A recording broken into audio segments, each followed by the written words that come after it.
Well, good evening, everybody. It's a pleasure to be back. George Morgan here at your service. It's PSGL, it's Wednesday night, it's Spain tonight as well. Lots on the table, lots of battling. The title contest is still alive and kicking. And Jack, it's only taken us 10 rounds. We're on the 11th. It's all to play for. Boromand goes on the inside and takes the lead on the final lap of the race. Now it's side by side between Boromand and Ronnar, but Boromand's got the inside. Star here in this phenomenal race. Cameron Dowd looking to take P2 in his very first PSGL F1 PC race. Incredible to say the least. You see that Putin still lead. 1.5 seconds. DRS is the name.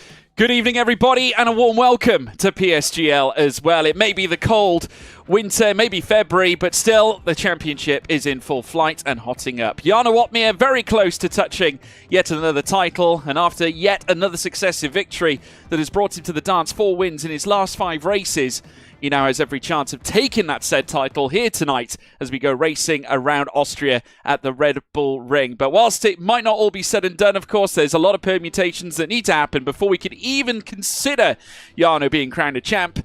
We have plenty of rounds to see it through, and I'm sure, given the fact that he is so high in the championship standings, we will check those out a little later on. He has a great chance of achieving just that. My name is, of course, George Morgan, your commentator here tonight. Joining me, a legend of the microphone and also the commentary box as well. It's the one, the only Chris Buxton. And Chris, tonight, huge opportunity for Jarno Opmeer, but he might not get it all said and done tonight. It could yet revolve onwards and onwards as we make our way through the final rounds.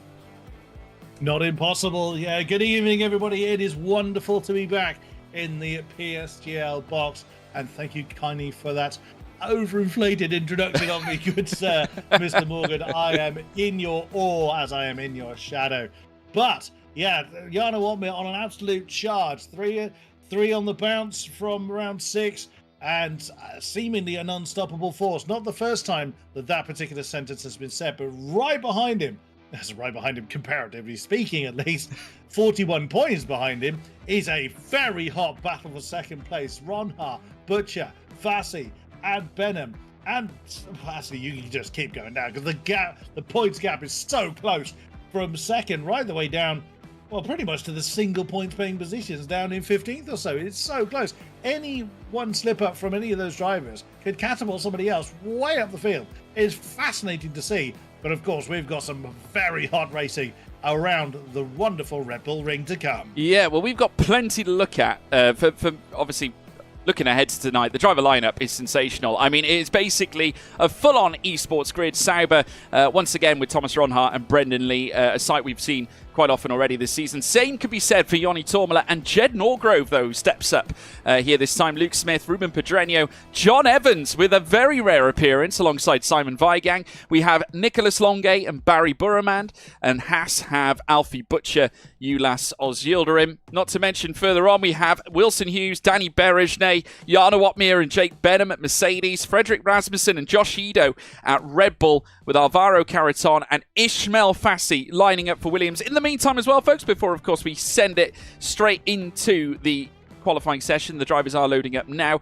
We will take you through the remaining dates on the calendar. We are, of course, going to be heading to Spa-Francorchamps for round 10. Round 11 is the Texas race, and then the grand finale at Las Vegas, where no doubt many drivers will be rolling the dice in the bid to try and close their championship out with a smile. But tonight, it's all about Austria, Red Bull Ring. And what do you make of the chances of Jarno clinching this crown here, Chris? Our past history will tell you it's always high. Even in this very season, it is one hand on the trophy already. It is so incredible at the moment. I mean, what words can you say to try and diminish Jarno's performance? Absolutely none. He has always had such a strong following behind him. He's always known exactly how to get the best out of the party that follow him. But he can just take almost any setup anywhere and come out smelling of roses. But we'll see whether his luck holds around a track that is very difficult to overtake on. Yeah, it certainly is. And only a few corners as well. Very, very fast-paced. Red Bull Ring, 10 turns line up at this circuit with a track length of 2.686 miles.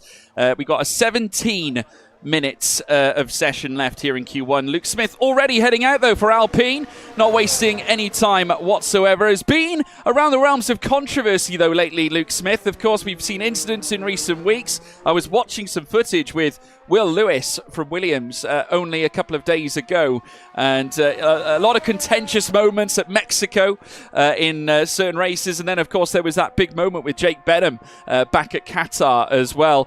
So he's not too far away from the realms of controversy. We've seen that from Luke Smith from time to time. He races hard, Chris, and you know, at the end of the day, you've got to really be at your best to succeed. Sometimes that does lead to some major moments.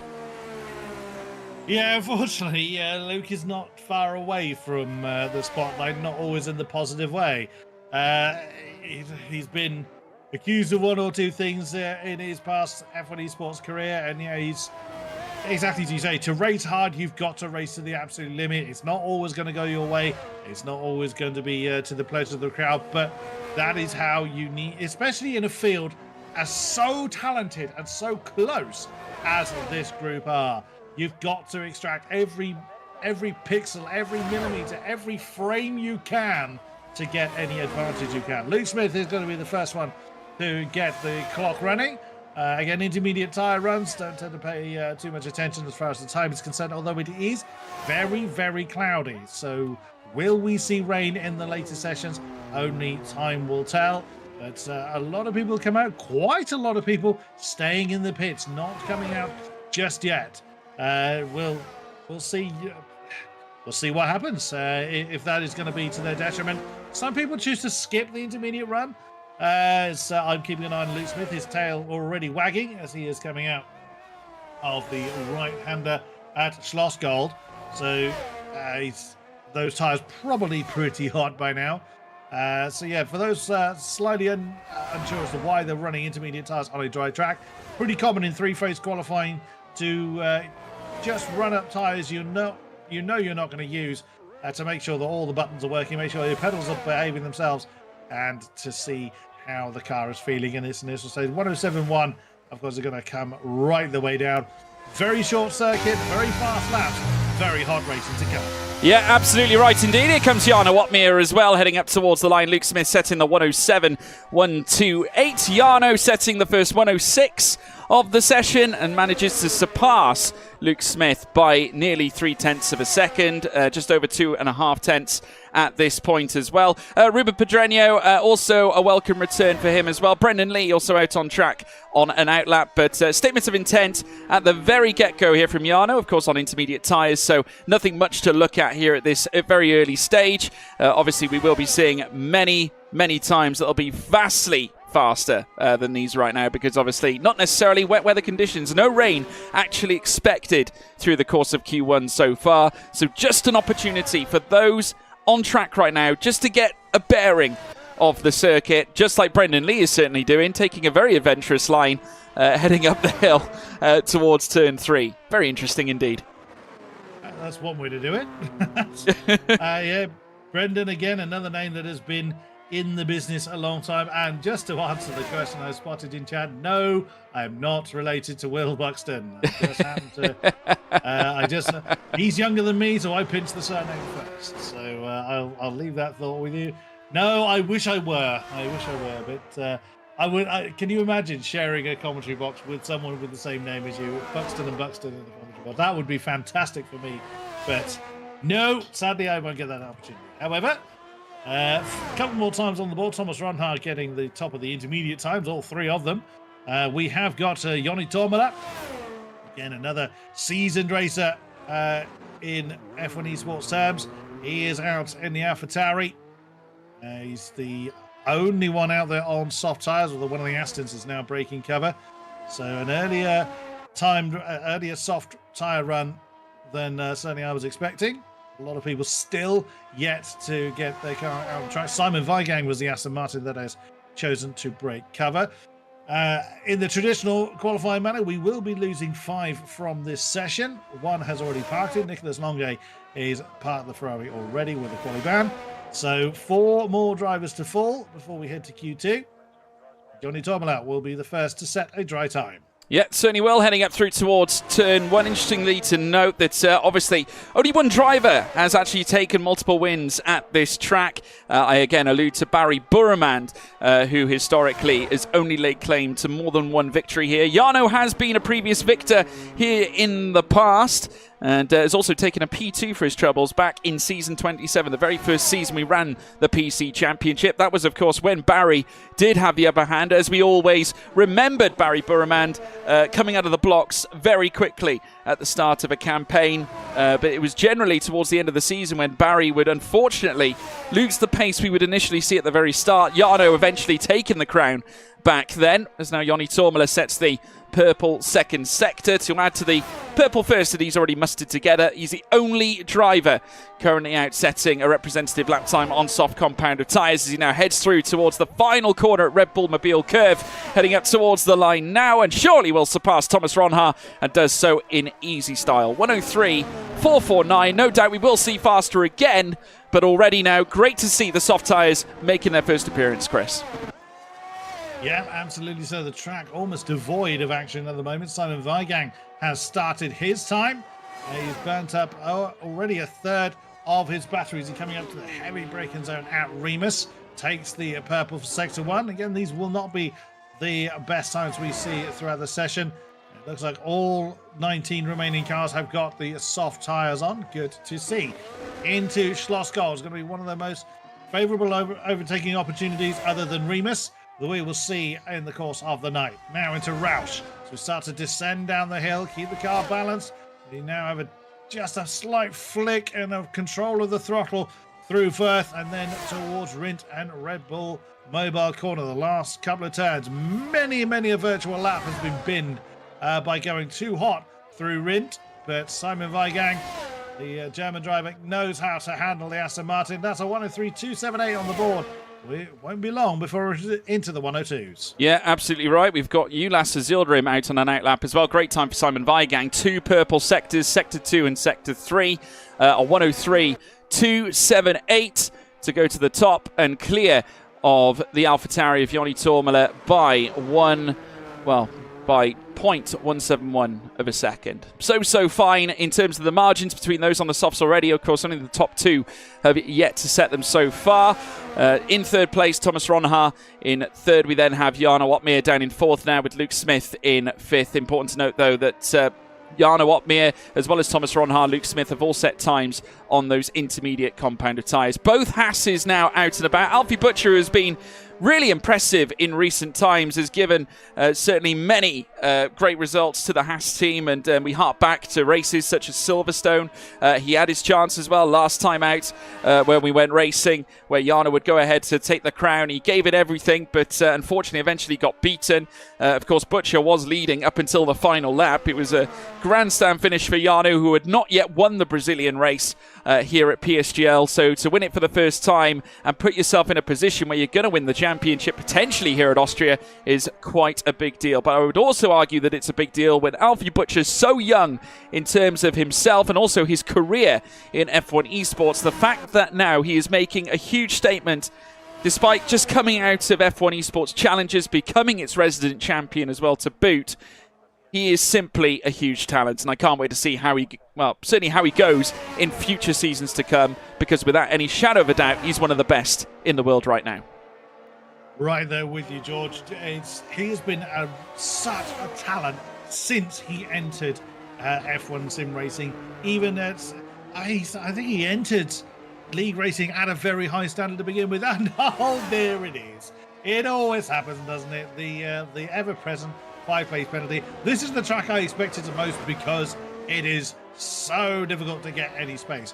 However, Alfie Butcher has dropped the hammer now. He is going to hit traffic, whether he likes it or not, in his opening run. Now, it's still plenty of time on the board. It is only a 63-second lap there or thereabouts, so he's got time to get this run done. And if it is compromised, to do another. Ulas Azildrim didn't want to be left out of the penalty board, so he's decided to add his own name to it. Alfie Butcher gets purple in sector 1. He is now coming towards Schlossgold. Right the curbs on the left-hand side to open up the line. Bit of slide from the car there. A little bit uncomfortable coming through Schlossgold. Now down the hill, Roush is the next left-hander, and then another face full of traffic. Everyone really behaving themselves. Very nice to see. Let's see as we come through first. Yep, again, everyone staying off the racing line. And Alfie Butcher sailing through the traffic. This could be a little bit more uncomfortable. Very nicely handled. Well played by everybody concerned. And that's going to be a time then for Alfie Butcher. What is it going to be? A 103.126 on the board. Managed to claim purple in the first sector. Still wasn't able, though, to go purple in sector 2 and 3, as Simon Weigang still holds on to the purples in those two sectors, but did certainly enough. In fact, gain the majority of that time in that first sector. But the traffic just causing a little bit of an inconvenience there in those dying moments. Thomas Ronhaar back at it. He's just stolen the second sector purple time with a 28.144. So Simon Weigang surpassed in that particular sector. Can he do the same in sector 3? He does go faster and sets a time that puts him in the very early 103s, the 103.060s, and goes to the top in his first fast run on the soft tyres. His teammate Brendan Lee also in the mix as well. Manages to raise the stakes and push Alfa Romeo up to 5th as well as the top placing. But still, one of the lower drivers on the soft tyres that has just set a time and just sees himself pitched just ahead of Joni Tormela, who went out very early on. Barry Burremand, of course, two-time race winner around this circuit now too. Of course, was winner at this track in the very first season of PSGL PCF1 back in season 27. Can he pull off yet more heroics for the Scuderia Ferrari team? Of course, Nicolas Longuet retiring, not taking any part in qualifying whatsoever. He'll start at the back, but Barry will start closer to the front, at least for now. Of course, we've still got to get through Q2 and Q3, but moves himself initially into 8th. He's now down to 9th. It's Pedreño and John Evans go ahead of him. Well, two drivers without a time on the board. Josh Idowu still in the pit in the Red Bull, and Jed Norgrove invalidating his run in the AlphaTauri. So Thomas Ronhaar has decided that that is enough for this session. With 5 minutes left to go, I'd say a 103 flat is indeed sufficient. So the Alfa Romeo has decided that he will not take any further part in Q1. Ulysses Ildrim has also parked it with a 103.139. What is going to be our safe time? Well, Simon Weigang is not comfortable on a 103.2. It's only a 10th and a half off the back of drivers that have already retired. But that is the nature of this track. Because the lap time is so short, the gap in between each driver is very, very, very small indeed. And therefore, finding those little improvements are that much more difficult. You can certainly pin it very easily. I can speak from experience on that one. But to find those extra few hundreds, as both Hasses now decided to park it, is very, very hard to do. So what can Simon Weigang do? 103.278 is still, godly compared to us mortals. But that sees him only 12th. It will see him through for the time being, but where can he find those little infinitesimal improvements to try and secure it? And this is just getting through Q1, remember. So that is a blink of an eye, a tiny little mistake will see you out of the session. Certainly will. Though Simon Weigang is, in accordance to the top right, we did see some little improvement. In fact, 3/4 of a 10th improvement in the first sector. He did a 15.998, which is just outside Wilson Hughes' fastest first sector time, or his PB that he set in his previous lap, his first lap on soft tyres. Let's see if Weigang can hook it up again. He does find another 7 thousandths here at this stage, so needs to find something in Sector 3 in order to try and mix it up in the top 10. Of course, lots to be found here around Austria, but the gaps, the margins between improvements, and indeed not wasting any time back into the pit lane. I think he's going to reassess. Obviously, we've got a very fine margin of time left, and he'll need to get out straight away, because I would say he's very much at risk of going out here in Q1. I would agree with that. So at the moment, those drivers in trouble that will be joining Nicolas Longuet are Brendan Lee, Joni Tormela, Josh Idowu, and Jed Norgrove. Now, the final 3 minutes of qualifying are what I call the Banzai phase, where you have a lot of drivers on track and just giving it everything they've got. And look at the amount of cars streaming out of the pit lane now. It is Danny Beresnay who is first to break cover. John Evans has decided to retire from 7th. And Alvaro Caraton in second. Williams has parked it as well, along with his teammate Ishmael Fassi, both on a 103.1. But everybody else is streaming out onto the field. The singing Hungarian up front, Danny Beresnay, is a driver I've had the great pleasure of seeing in his ascendancy, along with the likes of Brendan Lee. Slightly less so with Jarno Opmeer. He took a slightly different route when I was commentating top tier a few years back. But either way, you cannot deny that all of these drivers have earned their place in F1 esports history. Whilst we commentators do try and remain as impartial as possible, there are a couple of drivers that I do have a bit of a soft spot for because I have commentated on them for so long, and Mr. Beresnay is one of them. Mr. Brendan Lee does have the unfortunate distinction of my co-commentator at the time could not remember to say his name right. He was forever calling him Brandon, despite how many times was that Hamish corrected him on that. I could neither confirm nor deny that was Mr. Sopwith yet. Right then, Danny Beresnay is going to drop the hammer then. What can he do? 10th is his current spot, 103.260, as the McLaren begins his final banzai lap of Q1. Yeah, in now comes Danny Beresnay in towards turn 1 at Nicky Lauda curve, and he'll then look to sprint up towards turn 3. Remus to come. Let's see what he can extract. Currently sat 10th place on the grid, or in terms of Q1 results anyway. You want to try and elevate it to at least stay safe as now he ventures out of turn 3 and now heading through towards turn 4 at Slosh Gold. He'll try and hook this one up. Now looking at the drivers making their way around, all of them crossing the line, looking to get set to run their final flying laps in a bid to try and secure safety heading through to Q2. Plenty of drivers at risk, including both Mercedes. Our current championship leader, Jarno Opmeer, one of them. He's right on the bubble of elimination, so needs a big lap here. If he invalidates around this Austrian circuit, which is very easy to do, it can really cost you. PBs now in the first 2 sectors here for Danny Beresnay as he now makes his way down through towards the final 2 corners. Out of Rindt, through towards the Red Bull Mobile curve. Freddie Rasmussen remains second fastest here as the timer ticks to 0. Beresnay joins him, though, up the order. P3 now, currently enlisted. We look further down as many other cars are looking to try and establish their laps. Josh Ido from P18. He won't go through. He's out. Josh Ido out here of qualifying. Luke Smith in P15. Jarno Opmeer currently sat in the relegation zone. Norgrove is out as well. Brendan Lee also in the drop zone as we now watch Luke Smith hurtle round the final corner. Jarno Opmeer just behind him. Jake Bedham securing P13. It's far from safe, however, and he could be right on the bubble thanks to his teammates. Here comes Jarno Opmeer, 4th fastest here for the Flying Dutchman, and he will be safe. Barely getting through Jake Bedham, who stays P15 right on the bubble, but we have seen some eliminees, some shock eliminees, including, I would argue, Josh Ido. Thomas Ronhar, though, the fastest man out on track, a 103.060, 36 thousandths faster than Freddie Rasmussen in second. Danny Beresnay, a great lap, 3rd fastest. Jarno Opmeer, 4th. Alfie Butcher in 5th. Barry Burman, 6th. And Ulas Azildrim, 7th. We've got Ishmael Fassi, 8th. Yoni Tormela, 9th. Alvaro Caraton is in the top 10 as well. Let's take a look at the eliminees, because that's what's important here in Q1.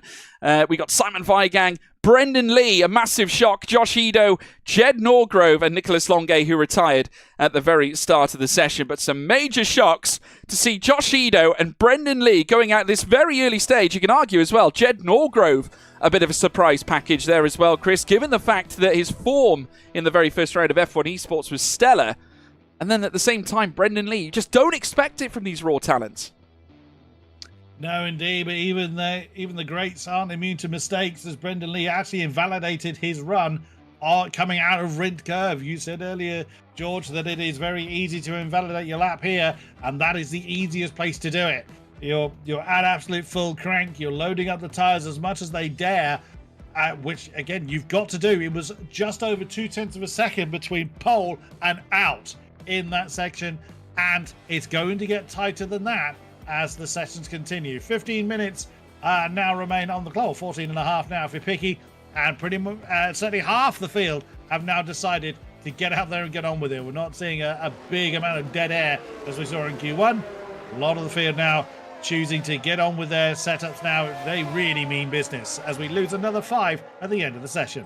Yeah, they're not wasting any time at all. Nearly every car out already, straight from the get-go. But then, of course, the time has been whittled down somewhat. It's no way near, shall we say, you know, you don't really have that much leeway in terms of the amount of time you can set a lap. Even at Austria, when the track sort of length is so short in comparison to various other circuits. I mean, if we look at the lap times, obviously we're looking at 1:03s, 1:02s, in some cases 1:01s if some of the drivers can extract it, because we have seen it historically. But, you know, if we look at some of the guys that have made it through, though. I mean, Barry Burman, who is so fast around here, a track that he's so good at, twice a race winner around this circuit, as we've alluded to, but he's not alone. We've got the likes of Jarno Watmir, who has won here in the past. And when you've got someone who has won, you know, 4 races in their last 5, Chris, I mean, that is standout form. That it's World Championship form at this point. So, you know, when you've got Jarno in that sort of momentum, looking to win his 5th PSGL PC title, you know, if you're a member of this field, you're running scared right now. The numbers don't lie. That's the thing, is you can argue, oh, it's luck, it's this, that, or the other. The numbers don't lie. The stats are there. They're set in stone.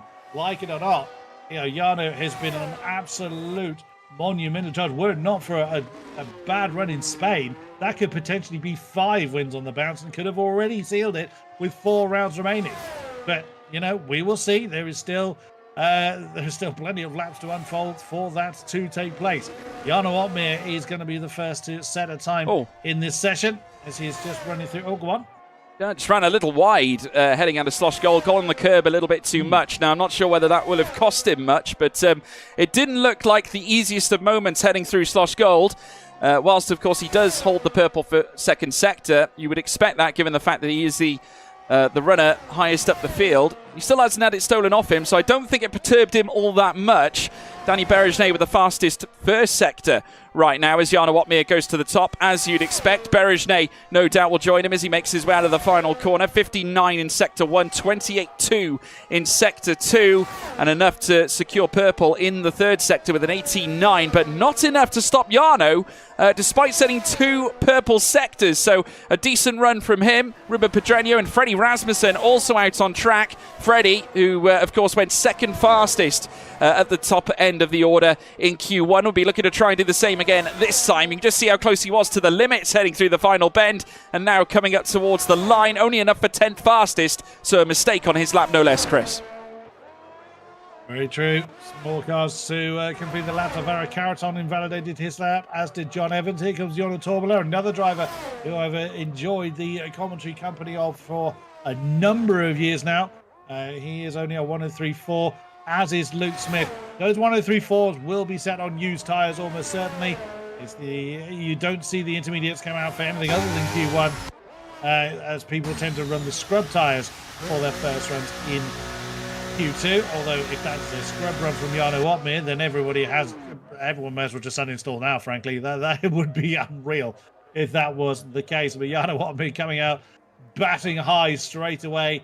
He could well just park it for the rest of the session. We know better than that. He won't. He will continue to push and continue to get into the minds of his competitors. And that can't be understated either.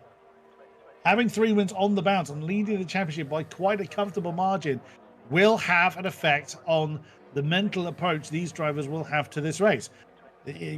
We're never far away from it's a game. It's only a league race. That's not really it, though. Let's be honest. These are esports level drivers. These are the best in the business. They don't really turn that off. They don't just kind of think, oh, well, it's a bit of fun. I don't need to worry about it. As soon as that virtual visor snaps, they're in race mode. They are there for blood. And don't think twice about that. No, they don't. I mean, I think what's more compelling, I just want to say a big thank you to the live chat as well for giving us some insight on this, because it's not data that we get to see. But Jarno apparently setting that 103.087 on the used tyres in the very start here of Q2. That is quite a statement, though I'd imagine many of them have probably adopted the used tyres in this session, because obviously they want to save their best ones till very late in this particular session, because of course, why would you want to waste a set of brand new fresh tyres at the very start of a qualifying session, especially in Q2, when you've got the ability to use a used set and therefore put yourself in a position where you've got a fresh set towards the very end of this session. So obviously you want the track to be at its very best. You want it to be at its optimal. Therefore, save the better tyres for when it's optimal. It just makes sense at the end of the day. And obviously narrative that we see in the real world of Formula One as well. Alfie Butcher, third fastest. Again, another brilliant display. We look at Ulas's Yildirim as well. You look at those two. Challengers champion Alfie Butcher. Ulas's Yildirim went very close to that title. I would argue Ulas's Yildirim, one of the most versatile F1 esports drivers, whilst he's not necessarily as known as many of the other drivers that are currently on this broadcast. We're looking at looking at someone like Yildirim, who has raced not just in the F1 game, but also on Rennsport in ESL R1. Like I said, so versatile to be able to be fast, racing for FaZe Clan, as well as R8G, and as part of their Haas esports team. I think that makes certainly a high impression, certainly when you're racing against competitors such as these, because whilst obviously he's racing against the best in the world on both counts, to race against the best in the world on two different sims is making a statement. Yeah, absolutely so. And you might think, oh, well, driving is driving is driving. Oh, really? Drive a car and drive a truck and then have that same thought. They are worlds apart. Different simulators behave in very, very different ways. You cannot just attack one simulator exactly the same way as you do another. You can't attack two different F1 games in exactly the same manner and hope to get the very best results out of it. You've got to be adaptable. You've got to be able to hit the ground running and adapt your driving style and your driving behaviors to best suit the sim that you're operating on. And that is no mean feat whatsoever. No, it's not. There's Alfie Butcher now making his way up the hill towards turn 3. As you can see, though, not pushing on this particular run. So maybe an issue coming out of turn 1. I'm just looking on my screen to see whether he invalidated. No update for an invalidation, but maybe an error on his actual flying lap. I'm not quite sure. There is Ulas's Yildirim. He's also on a slow run. So interesting. Haas, I think, having a pretty tricky time as Barry Burraman now sustains a 5-place grid penalty. We will get a lobby restart, folks, so no concerns on that front. Wilson Hughes also making his way around the middle sector. He's on a flying lap and looking to try and find some improvements. He's right on the bubble of elimination. Remember, the bottom 5 are eliminated, folks, so it's all about these final moments here in Q2. Obviously, we've still got 6 minutes and 30 or so seconds to go, and it's a purple first sector here for Wilson Hughes, the Scotsman, back here in PSGL. Very rarely do we get to see him, but he goes third fastest. A great time to enlist on the board. Alvaro Caraton has stolen the second purple sector. Of course, one of the longest serving drivers for the Williams team, and ran a little wide, though, heading through the final corner and has invalidated the run. So that's a heartbreaker for the Spaniard, because he was set to go to the top end of the leaderboard after a stellar second sector. Jarno Opmeer, however, after Freddie Rasmussen's just crossed the line to enlist the fastest lap here so far here in Q2, Jarno has just stolen the purple second sector. A great chance for the Flying Dutchman against his arch nemesis, Freddie Rasmussen.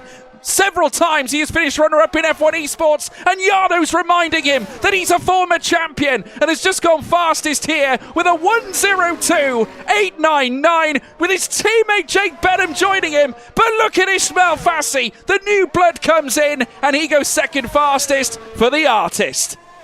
Oh, look at that.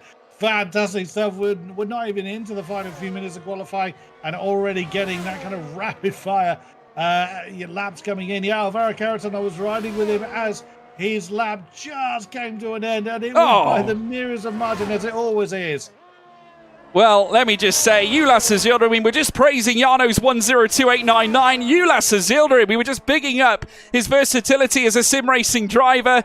He's just set a blistering 1:02 to join Jarno in the 1:02s with a 1:02.963. A stellar time for the Turk, and now sits in behind the Flying Dutchman and ahead of Ismail Fassi. But some blistering laps coming through. No doubt we will see more improvements. We've still got 4 minutes and 45 to go.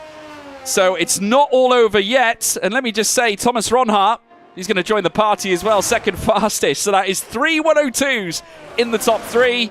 Thomas Ronhart setting one that is 58,000 slower than Jarno Opmeer. The top 3 times, all within 64 thousandths.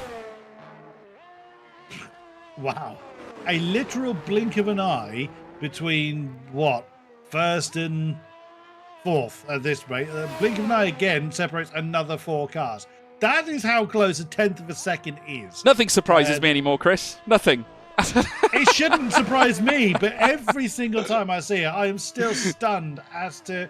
And it's consistent as well, George. That's the thing, is they're hitting these lap times again and again and again and again. It is not out of luck. They might get one golden lap, sure, but even that golden lap is just a few hundredths or a tenth or so ahead of the previous ones they've done 5 or 10 times over. Yeah, it's performances like that us mere mortals, well, me certainly. I mean, I know you, George, you give them a bit of a chance. You know, I know you don't compete just to let Jarno have the limelight, otherwise you would destroy them all. Let's be honest, we know this. But I mean, it's... yeah, I shouldn't be surprised considering how long we've been in the business for, but I still am. I still... But it's great to see. This is what I love as a commentator, to seeing these drivers time and again just put their very best out there. Thomas Ronhara's party, I'd be scared if that comes down to 11th. But well, yeah, you never know. Stranger things have happened. I'm just going to check your volume, Chris, because I'm just looking here in the live chat. I think they're having trouble hearing you, so I'm just going to double check it. Might be my fault, I don't know, but I can hear you fine, which is weird. I'm just going to double check. The wonders of commentary, everybody. So do sit tight. I am on the case. Because I love you all. It's not a common complaint. It's not a common complaint that people can't hear me. The common complaint is they can't get me to shut up. That is the usual one. Well, we're going to try this, and hopefully this will help. So hopefully it's okay for you guys. I've just addressed it. Let me know. Obviously, Chris, we'll get your vocals out and about now. But it's good timing actually, because we're just coming up to the final runs here in. Here in this final portion of Q2. So here we go. And Chris, there are a couple of names at the very bottom who haven't yet set time. So emphasis on this lap is huge right now for them. There it is. But Alfie Butcher says he's done it again. He's going to have a potential world ahead of him, as he has now started his final run. We're into the banzai phase, I call it, the final 3 minutes of qualifying. He's working his way through the traffic up towards the braking zone for Remus. Oh, the car kind of slid a little bit on the way in, and he's bowed out of it. Alfie Butcher has ditched the lap. Now, how much time is still on the clock? Does he have time to work his way back through? He does, yes. He could restart this lap as long as he hasn't taken too much life out of the tyres. Oh, I would not want to be in his position. That's going to put a lot of pressure on his young shoulders. Well, a statement here from Jarno Opmeer and Thomas Ronhaar, both retiring.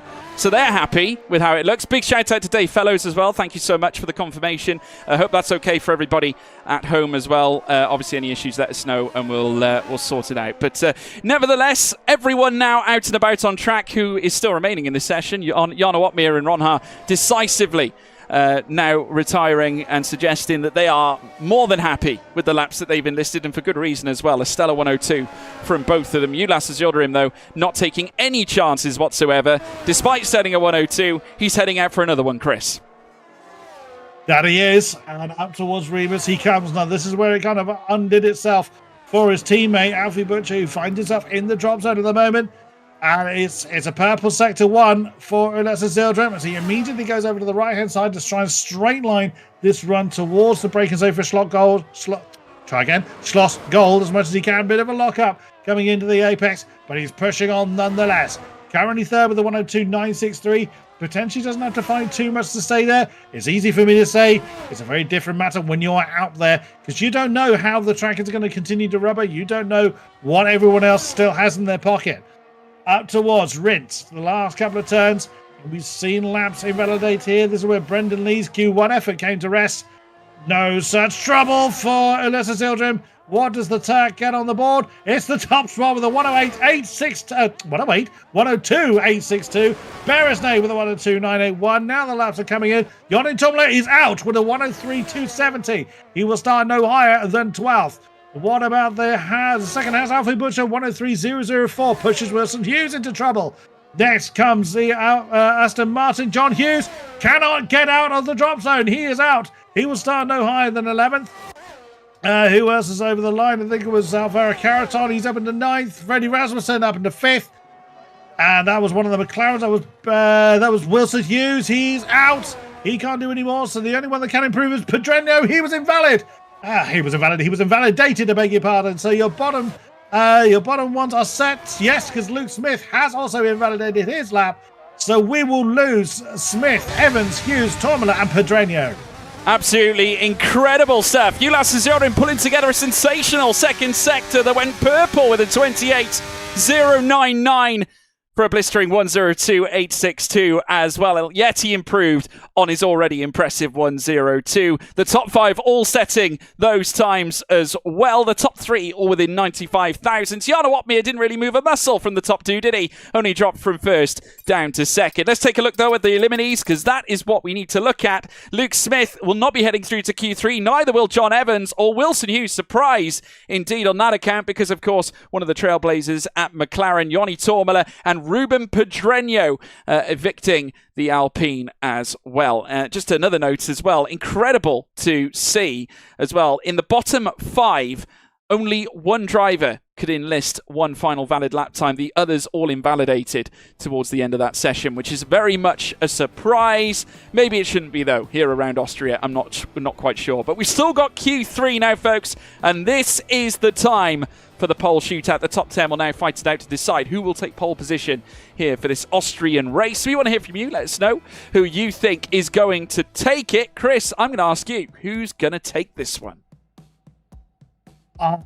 As much as the sensible money would be on Herr Opmeer, he's still got a fair amount of challenge around him. Ulas Ziltrin was able to dethrone the mighty Dutchman in Q2. But, I mean, again, Thomas Ronhaar second in the championship. I've always had a bit of a soft spot for the lead Alfa Romeo driver. Beresnay still in there. I mentioned him as well. If I'm going to have to pick a name that isn't Jarno Opmeer, I'm going to go with Ronhaar. I'm going to choose the Alfa Romeo for top spot. Well, we've got quite a few different names in the live chat, which is great to see. Mine's made an appearance twice as well, so maybe that means I'm twice as good as Jarno Opmeer. I don't know. I'm not sure. 3 now. Oh, triple is good. Big thank you to you guys for voting for me. We've got Alfie Butcher as well. Looking further down, we've got Ronhaar, but maybe Jarno. So we've got someone, F1 Biarbs has gone for 2 Dutchmen. George Morgan P1 by 3/10. You wish, guys. You wish. My money is on one of the Alphas for P1, but we have seen them all bottle before. That is certainly a possibility. And you would be right, because there is no Alpha Tauri here in the final session of Q3. As we now see Ismail Fassi deciding to come straight back into the pits here in the initial stages of qualifying. Now, no rain expected, so no need for any rash or strange decisions, but nonetheless, we have still got a few other cars that remain out on track. Jarno Opmeer is one of them, and he's now making his way around turn 10. So we will stay with the Flying Dutchman as he takes a look and sees whether he can enlist a time that is competitive in terms of where the pole time's going to sit. Comes out of turn 1 at Niki Lauda and heads up towards turn 3 at Remus as well. Barry Burman, his old title rival, also out on track as well in what has been very much sporadic appearances for the Ferrari team, who I'm sure have been fully focused on the F1 Esports Championship that is due to get back underway, rumoured to be getting back underway over the next few months, as we now see Jarno make his way out of Slosh Gold, setting in that first sector of 15.914. He's not purple, though. That's just been taken by Danny Beresnay in that first sector, at least. So the McLaren out on top. I will say that my timing screen has just randomly corrected itself, and Jarno has actually taken purple in the first 2 sectors. So there we go. Jarno certainly enlisting a very powerful first lap here in Q3 already. 9 minutes and 12 to go. Up towards the line here for Jarno Opmeer. And a 102.916 to kick off Q3. That's not a bad place to start, Chris. There's only 300 or so behind where he was in the early Q1. Even my name has appeared in the chat, would you believe? Your out lap is quicker than Jarno's flying lap. Someone clearly didn't see the commentators race just before Christmas. That's all I will say to that. Oh, goodness me. Yeah, let's not talk about that. That's why I go for the commentator seat and not a race seat. But yeah, Jarno Opmeer starting as he means to continue. Reminding everybody why he is one of the best out there, why he's got one hand on the trophy already. Five cars now have started their out laps. Only Jarno getting a time on the board just yet, and he's in a hurry to get back to the pits to get himself reshod and ready to go. We'll see if he can better that. Well, if anybody can, he can. You can argue he already bettered it in Q1. Yes, granted. But will there be better than what we saw? Ulas Zildrim was a 102.896 that just dethroned the Dutchman. See what happens here. Speaking of, Ulas Zildrim is going to be the next man to set the timing sheet alight. Yep, heading through the first corner now, exiting turn 1 and now up the hill, breezing past the Alfa Romeo of what looks to be Thomas Ronhart, heading up towards turn 3. Zildrim, the only man out on a fast lap, at least for now. There's plenty of drivers, though, out on out laps, so plenty will join him. Danny Berejnay also out and about as well. Purple in the first sector for Zildrim, so following on from earlier stupendous results that he's managed to pull off in qualifying already here at Austria. Definitely seems like a favourite of his as he now heads through Roche and Wirth curve. And he'll look to try and keep this tight to the inside as he now hustles through turn 6, turn 7. Coming up next as he bursts in towards sector 3. He's got a little bit of traffic to deal with, including Freddie Rasmussen, as well as the Mercedes of Jake Benham as well. As now Ulas Zildrim bursts out through the final 2 corners out of Rindt, out of Red Bull Mobile. Could this yet topple? It's invalidated. So unfortunately for Zildrim, who went fastest, or looked to go fastest, and he's not alone. His Haas teammate has also invalidated as well. So hardships all round for Haas. But I tell you, someone who's persevering, it's Alvaro Carreton, purple in the first sector, Chris. Nicely done from the Spaniard then. Jarno is straight back out on circuit. Not sitting and watching the clock go by. He's not resting on his laurels. There's time to be found out there. 6.5 minutes to go. But yeah, not ideal from the Haas pairing then, invalidating their runs. Still only 1 time on the board. Danny Berejnay yet to is about actually to start his next run. Here comes Carreton then, going up to the last 2 turns. What can he do? Doesn't quite hit the apex for the first one, and then rides the curb for the Red Bull Mobile corner. What is it for Carreton? Is 102.923. My God. 7,000s behind the Flying Dutchman himself. Yeah, well, whilst obviously that is a stellar 102, Freddie Rasmussen, he did have 2 purple sectors in sectors 1 and 2. He's just had it ripped away by Thomas Ronhart, but Rasmussen goes to the top now with a 102.826. The Great Dane is back, but as is the other Dutchman, Thomas Ronhart, one of the upstarts coming out of the Netherlands, who's now looking to try and lodge himself higher and higher. A Q3 appearance that could yet dazzle Rasmussen. Goes fastest with a 102.738 and now goes 88 thousandths quicker than the Dane. But don't look away, because here comes Danny Berejnay, the hungry Hungarian, back again representing Mercedes in F1 Esports this season. He may be in papaya for now, but he might go to the top this time. No, he can't. Sector 3 just did not come off for him. The first sector was stellar. It was a 15.8, but Sector 3 let him down, Chris. Got Alfie Butcher up into the top 3 spots as well. 2 laps on those tyres.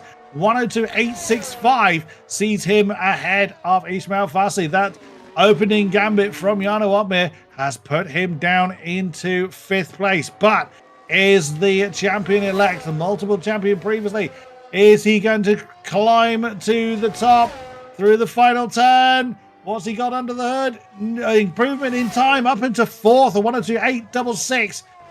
Thousands behind Butcher.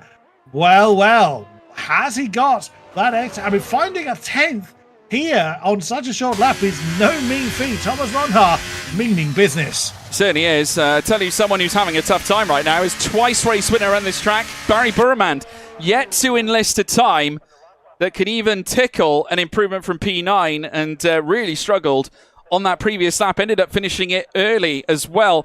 Alfie Butcher, 3rd fastest, and has put together a time that was showing real promise towards the final sector, and has enlisted himself P3 in this exchange.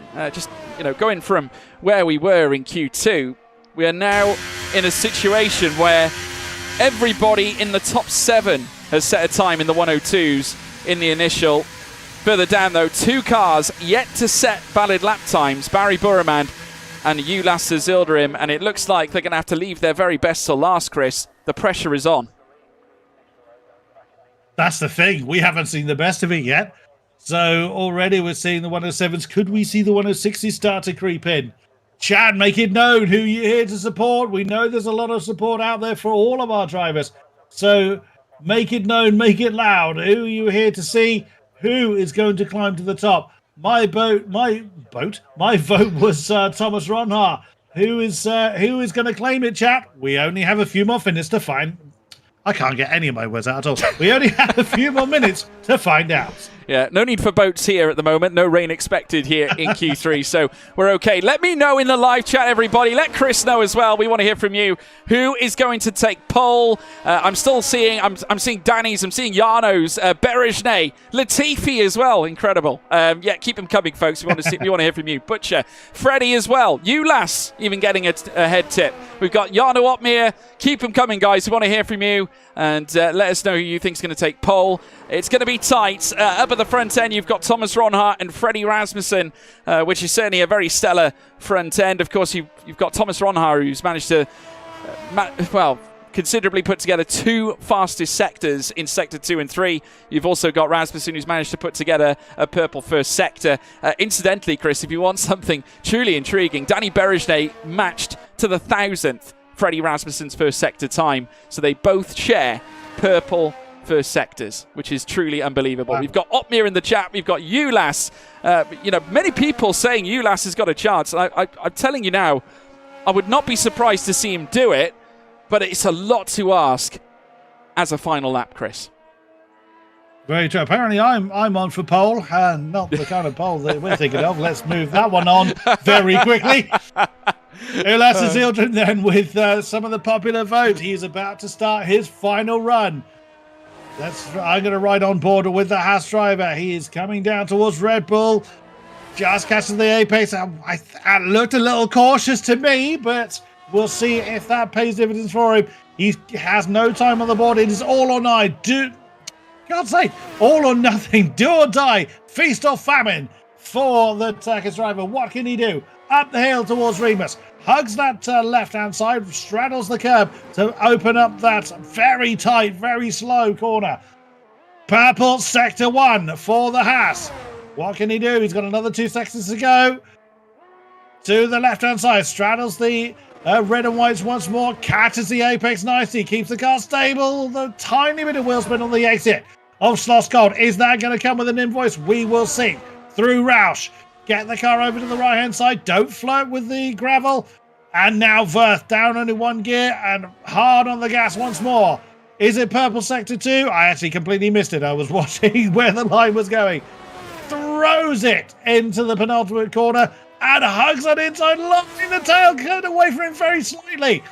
What is it going to be? It's a 102.759 for Ulas Zildjian, sees him second. It certainly does. Ulas Zildjian enough to go second fastest, but I'll tell you now, Danny Berejne, Formula Danny, 8th fastest right now, but he's purple in the first sector. Personal improvement in Sector 2. Is it enough to steal the top time? It is with a 102.708. Welcome to the darts, Formula Danny. He's back again. So's Jarno Opmeer. We've got times and plenty across the board. Caraton looking to find a little extra as well. He's gone green in Sector 2, but Burman has also improved in the first 2 sectors as well. The time's coming in thick and fast. Here comes Caraton. Has he got enough to displace anybody? No, only enough for 6th fastest. Here comes Burman, twice a race winner, only enough for 8th fastest. Jarno Opmeer through the final corner, 91 thousandths up out of Sector 2, goes second fastest behind his Mercedes teammate.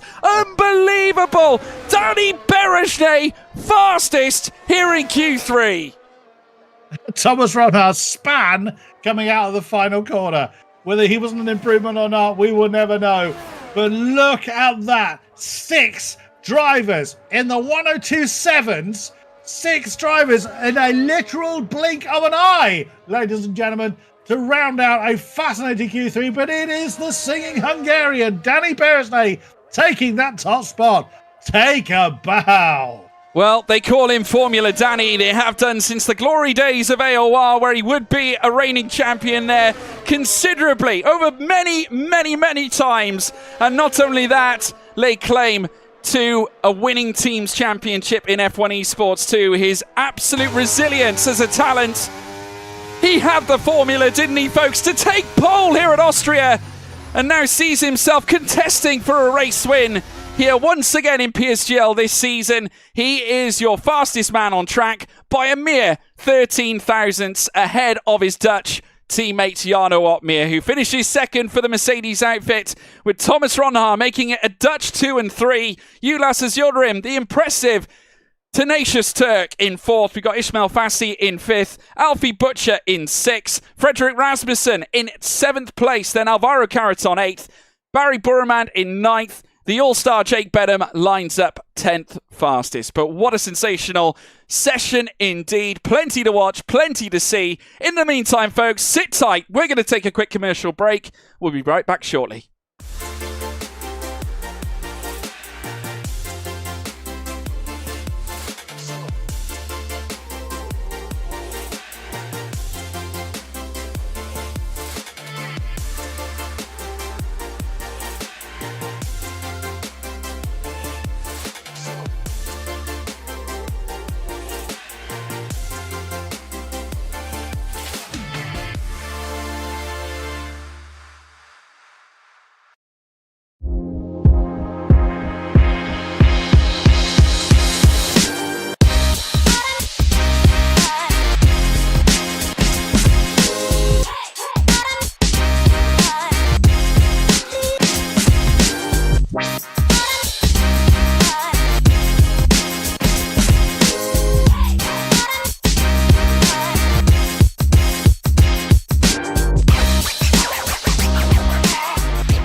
Welcome back, everybody, and after what we can only describe as a sensational qualifying session, it is Danny Berejnay who is fastest here at Austria and certainly kicks things off with a bang. An incredible effort to go fastest of anybody with an incredible 102.708. Just the fact that they were getting into the 102s, Chris, and in great style, the way that they were was sensational. We saw it in Q2.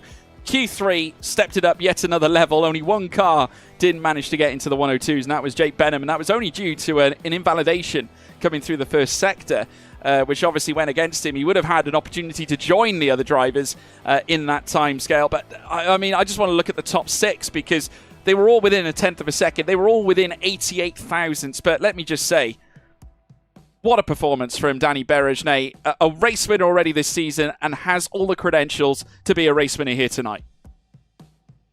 Very true. He's taken top honours numerous times in the past.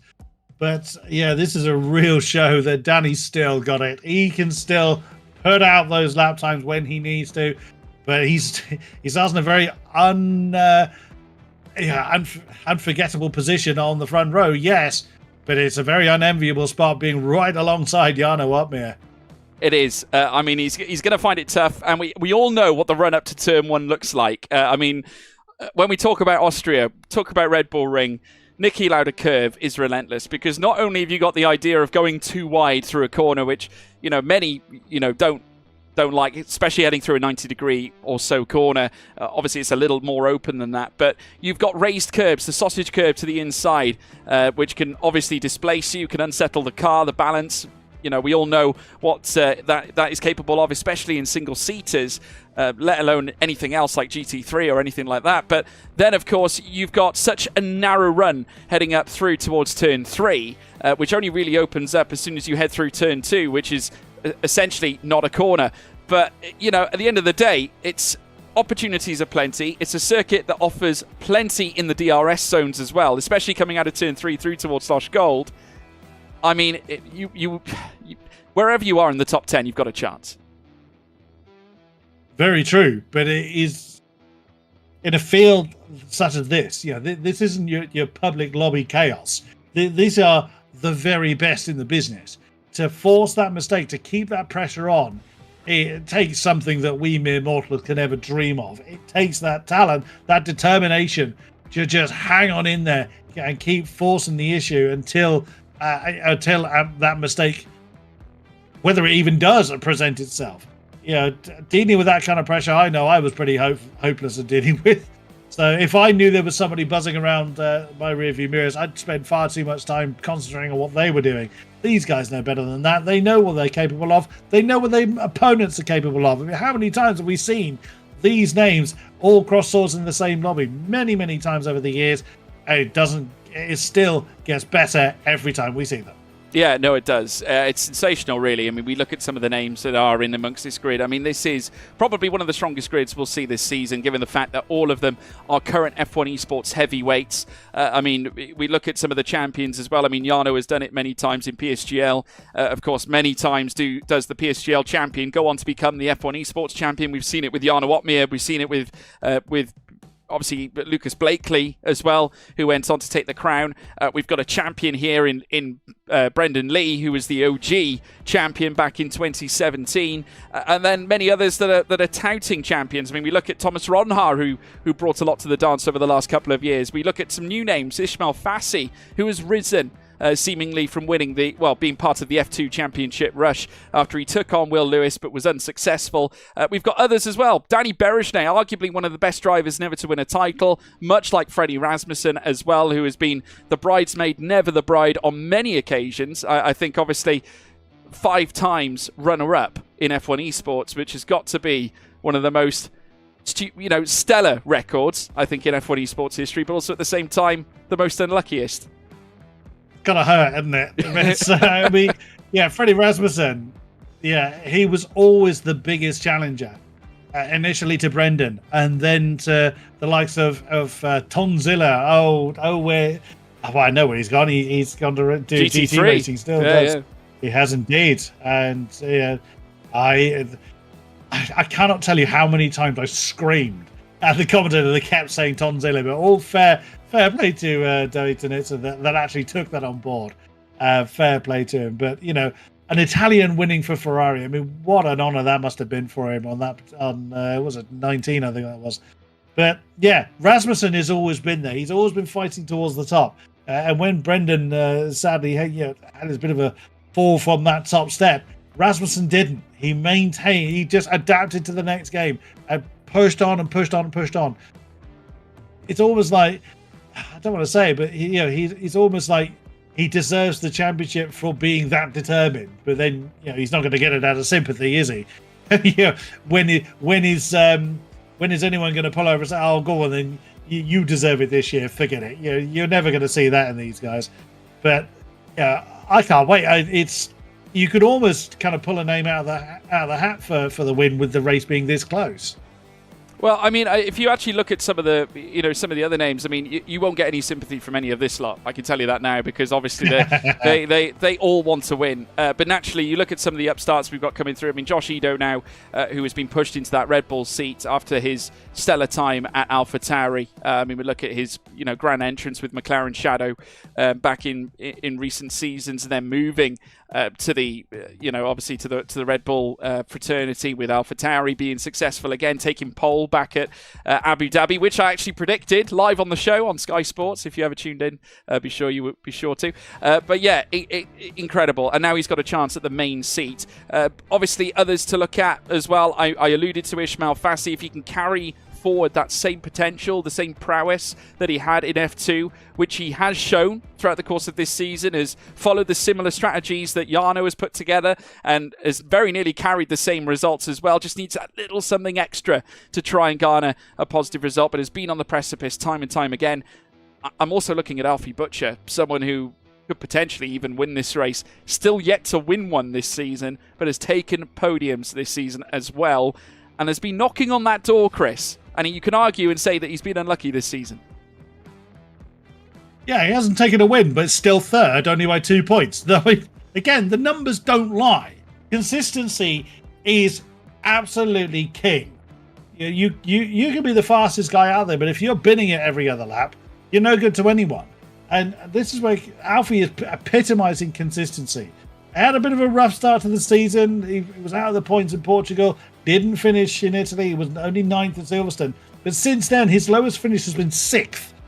he's seen the podium, 3 times, which I think outside of Jarno, that's the most amount of podiums one driver has done this season. So again, like I always say, the numbers don't lie. You don't achieve results like that without either being extraordinarily lucky, which you don't do over that many rounds, or just being that good. Yeah, I mean, again, we look at some others. I mean, Nicholas Longuet, who has been at many teams. I mean, I remember when he first started back at the Red Bull team as well in the early years, now part of the Ferrari outfit, and, obviously has got his entire family built in around the sim racing, the world of sim racing. We look at his father as well, who's also part of the sim racing world in a sense, as a manufacturer of the racing gloves, Virage, of course, the company that produced some incredible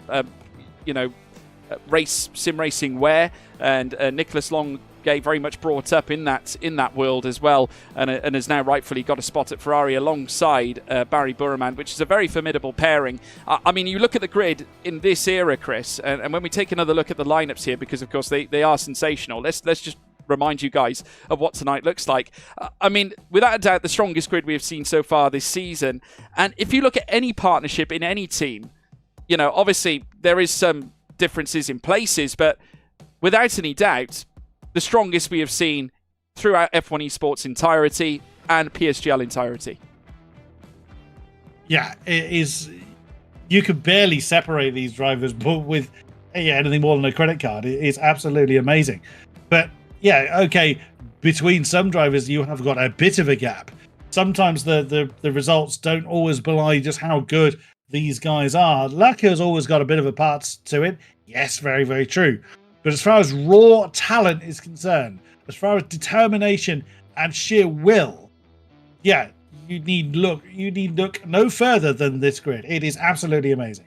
Yeah, absolutely stellar, folks. And we can actually now very shortly head across to the circuit. We are, of course, getting set to go racing in the lobby, and we want to hear from you as well. Let us know in the live chat as to who you think is going to take victory here at Austria. Will Jarno take his crown as well? Let us know yes and no's in the live chat. Can Jarno Opmeer lay claim to another PSGL title here tonight? Let us know in the live chat. That's what it's there for. I mean, Chris, what a moment it would be for Jarno to win an extraordinary crown once again here in PSGL. It would, I'm sure, mean the world to him, but at the same time, cement his legacy as one of the greatest PSGL champions, or the greatest PSGL champion of all time. Without a doubt. And with 3 races still in hand, let's not ignore that particular point. Bone dry and burning hot, so the weather will play no part in this, or at least not yet, unless it suddenly clouds over. We don't think it will. There is not a cloud in the sky. I'm seeing a disturbing amount of appreciation for me. Thank you, ladies and gentlemen. That is actually very kind of you. The thing that keeps making me giggle is the Stigisms that has my name in there. That is really making me laugh. That's very much appreciated. It is a great honor to have that. But right now we have a champion potentially to crown. Will he do it? It's all going to come down to that run, mainly up to Remus. Sneaking out a curve, yes, there will be a little bit of bumping and barging there. It's that big breakers in Remus where it'll all come down. Certainly will, folks, as now all the lights get lit here at the Red Bull Ring, and it's pedal to the metal. And it is go, go, go, go, go. Danny Berejnay getting off the line. Very strong indeed. Jarno Opmeer trying to match him toe for toe. Thomas Ronhaar can't unseat him, but Fassi unseats Yildirim, who now drops him behind his teammate Alfie Butcher as they run side by side. A VSC though, straight from the get-go. Let's take a look at what happened. Further back, Ido's out. Josh Ido out of the race. Ruben Pedreño at the very rear of the field. And Wilson Hughes getting caught up in it as well. So right from the blocks, Chris, we've got a VSC. Well, that was quick. I couldn't even get to the end of Sector 1. Yeah, 3-car pile-up just coming out of Niki Lauda, Wilson Hughes, Ruben Pedreño and Josh Ido all caught up in that. The Red Bull nose first into the wall and has decided to call it a day after just a single corner. You never want to see it. Was there damage on the Williams and the Alpine? The McLaren and the Alpine? I wouldn't be surprised if they both come into the pits. But yeah, decent start from Ismail Fassi, trying to use those softer tyres to the good. What has happened to Nicholas Longuet? He's suddenly dropped down to the field. Has he had a bit of a lag moment, I wonder? The rear starting Ferrari. Is he coming in? Yes, he's missing a segment of his front wing there, but we are racing once more here in Austria. Yeah, Fassi managing to get the move into P3 right at the final corner as well, heading through the final 2 corners, and now looks to go on the attack of Jarno Opmeer. Now, in the top 5, Fassi, the only driver occupying medium tyres, and now manages to escalate his positioning higher than the Flying Dutchman as they head out of turn 3. So Fassi on the attack, going for that initial aggressive strap. Freddie Rasmussen doing the same. He moves up to P6, but has still got to try and usher his way by that of Ulas Yildirim, and Alfie Butcher is making it difficult for him. Look at that, allowing Fassi, or should I say, sorry, Yildirim, to hold position and keep the Great Dane at bay. Oh, Freddie Rasmussen got boxed down naturally between the two houses. He's off the road. Oh no, the Great Dane has gone too wide, coming out of Roush and is into the wall. He's still going, but that has absolutely ruined Freddie Rasmussen's race. Well, that is certainly sensational. Fassi, though, is now trying to break down bridges. He is looking to attack Formula Danny Berejnay now in peril as they now hurtle through towards turn 1 now. Nose to tail, nothing separates that front pairing as now Fassi, who is currently the fastest man on track on medium tyres in the top 10, looking to try and usher in a potential P1 spot. Rasmussen retiring here at Austria as now he brings an end to his race, and I'm being alerted as well to the weather by the one Jonah Martins, who has now said to me, and well, certainly looking at the telemetry, we have got potentially a wet race on our hands, light rain due, according to my screen, in 27 minutes' time. Well. That is really going to spoil. I said that we weren't likely to see rain. As Brendan Lee has come into the pit, I believe, for the second time. The Alfa Romeo has come through the pits. He came in just as the VSC was ending and has now gone through again. Oh dear. So he's now, half a lap behind Nicolas Longuet, who again has also gone through the pit lane once. But Danny Berejnay under a lot of pressure from Fassi, who is being hustled by Jarno Opmeer now, coming up into Niki Lauda curve. They remain where they are for now. This phase of the race, we'll see a lot of kind of management going on. We may not see an awful lot of fighting. But Ismail Fassi, he would definitely want to get past Danny Berejnay. He's on the softer tyres. He needs to make that strategy work. So he doesn't want to stay stuck behind Danny for too long. But now Ismail Fassi's got a decision to make. Does he shortchange the mediums to go for hard? Or is he going to stretch these mediums out and go for the softs? I would imagine it's going to be the latter. But again, if we have another VSC, if we have something else that upsets the rhythm of the race, they're going to have to think on their feet here. Yeah, they certainly will. I'm just looking right at the bottom of the order. You're absolutely right about Brendan Lee. That is 2 stops that he has made, and every single stop has been for hard tyres, which is intriguing. Looking further up as well. Now, that's got to be multiple wing changes as far as I'm concerned. I'm looking as well further up, but still very much in the context of the bottom 10. We have got 3 drivers that are now adopting medium tyres after making stops. That includes Luke Smith, includes Wilson Hughes, I should say, John Evans and Nicolas Longuet, who, if you remember, actually retired during quali and started from the back of the grid. Ismail Fassi not quite going for the move here. Jarno Opmeer having a look down the inside, though. I think, though, more defensive against Thomas Ronhart. Obviously just trying to protect the position here out on track in this initial stint. Further down as well, we've got it coming a little closer together between Burman and Yildirim. The gap still currently, though, existing around the 3.5 tenths of a second as Jake Benham looks to try and follow suit. Benham moving up from P10. He's now up to P9 and further down. And of course, we do have some movements as well in terms of the AlphaTauris. Yoni Tormler now 10th fastest in terms of the timing tower after starting where he did. In fact, I'm more impressed with his teammate Jed Norgrove, who started 19th place and is now up to P11, Chris. Yeah, nicely done, avoiding the early carnage and getting up to knocking on the door of that top 10 spot. Rube Pedreño is in a little bit of trouble. He's a couple of seconds off the back of that DRS train with no ERS energy to utilize. So some may argue that the ERS isn't particularly strong. If you haven't got it, you are losing time. It is that straightforward. No matter how powerful it actually is, you are going to be losing time. End of story. Here comes Ronhart on Jarno Opmeer. He's going to put himself in a position to stay to the racing line. He's trying to box in Jarno Opmeer behind Ismail Fassi. Does he manage to do it? Yes, he does. Oh, what a move from the second Dane. Is he going to have a go at Ismail Fassi now? Well, I said there wasn't going to be an awful lot of overtaking, and they just, right, here, hang on to my insert beverage here, and we'll have a go with this. Fassi has gone ahead of Danny Beresnay. Thomas Ronhaar thought about trying to make a move on the Hungarian as well. Did not come off this time. The top four have completely changed.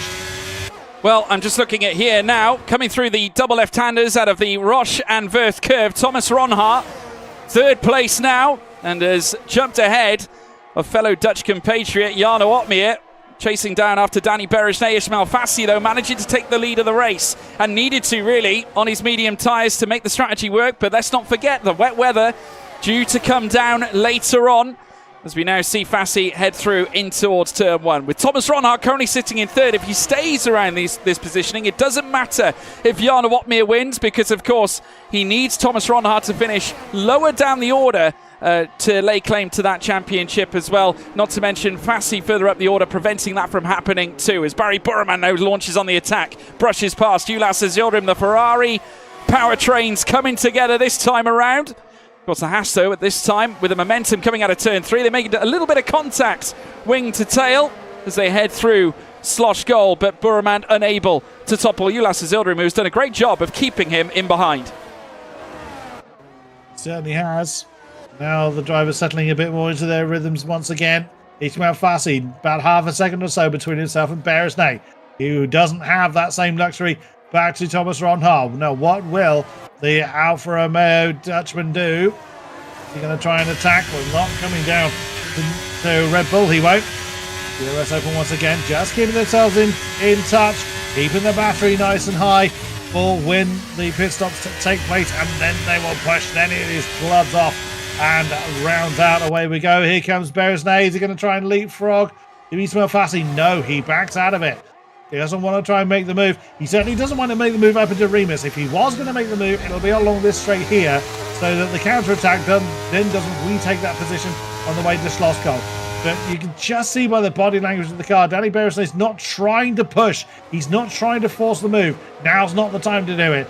They're just going to stay where they are, or at least manage where they are for now, until the pit stops take place. Yeah, he doesn't really need to do anything here, Danny Beresnay. He can just stay in the wheel tracks of Ismail Fassi, force Fassi to use up his tyres, and at the same time, his hearts will come into play later on. Obviously, it still invites Thomas Ronhaar into the fight as well. There is a gap starting to brew now between Fassi and Beresnay, who I think knows now, Fassi, that he needs to try and do something in order to make his initial stint on the medium tyres work properly for him. Further down, Jarno Opmeer in the mix as well, as we now see Ronhaar opening up that DRS. They're going to go side by side, just firing the warning shot here against Danny Beresnay as they burst through turn one now, rumbling over the curbs, and they'll muster their way up through towards turn two and turn three. Ronhaar right in the wheel tracks, perhaps looking to make a move. I think Beresnay knows this, heading in towards turn three, inviting Ronhaar into the fight. Beresnay now takes the lead of the race here on lap 9 of 36. Fassi relegated to second, inviting Ronhaar as well in for the battle for P2 as they head in towards Slosh Gold. Now a look down the inside from Fassi, slightly more defensive minded, as now Ronhaar nearly bumps the rear end on that Williams, but still stays in P3. Beresnay now back in the lead of the race.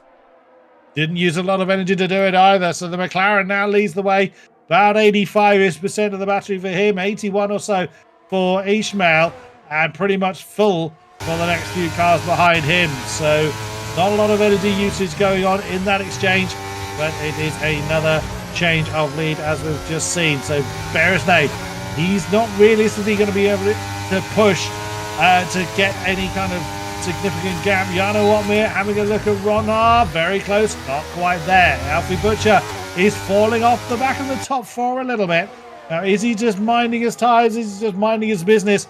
Or is he struggling to maintain the pace? I can't imagine it's that, because we're not seeing a huge amount of punch and counterpunch going on in our top four. So, like I said, this is more of a management phase. He should just be able to stay in their tyre tracks. But there's still a amount of fidgeting going on. There's still a amount of, yes, I'm reminding you I'm still here, but no big lunges, no big moves going on just yet. We've seen Jarno pull the magic out of the bag in the dying laps and just storm through from a position that looked insurmountable. So you really can't count him, or you can't indeed count any of that top group out. I certainly wouldn't at this early stage. Lap 10 of 36. Right now, it's just a game of mental chess. Just trying to see and test the mental fortitude of your opponents around you.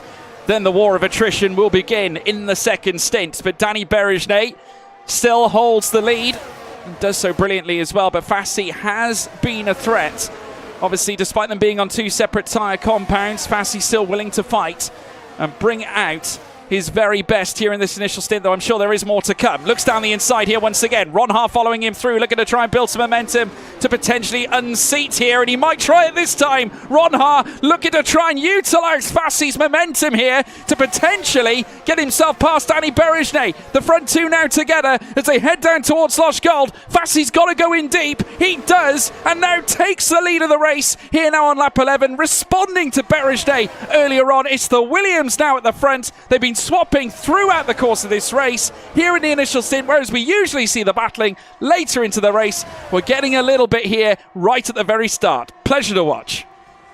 Absolutely. So there goes Otmare. Is he trying to get alongside? No, I think he just had a bit of overspeed. He wasn't trying to make the move. Now, Danny was actually using some ERS to try and get ahead of Ismail Fassi. It hasn't worked. So now Danny Berejnay's got to try and rebuild that energy again. I know what, we're just staying out of the dirty air of the cars he's following, trying to keep his tyres in that operating window and not overheat his engine. Here we go again. We've seen this time after time. Are we going to see some more fidgeting going on the way up to Remus? Not on this occasion, although Riano potentially had the opportunity to go for that inside line. Did not commit to it on this occasion. Fassi, Berejnay, Ronhaar remain your top three. Certainly do. Fassi currently out in front with Berejnay just holding position in behind. Thomas Ronhaar still in third. I must say, very smart first stint here from Jarno Otmere. Not getting sucked into the fight between he and Thomas Ronhaar, despite the places swapping very early on.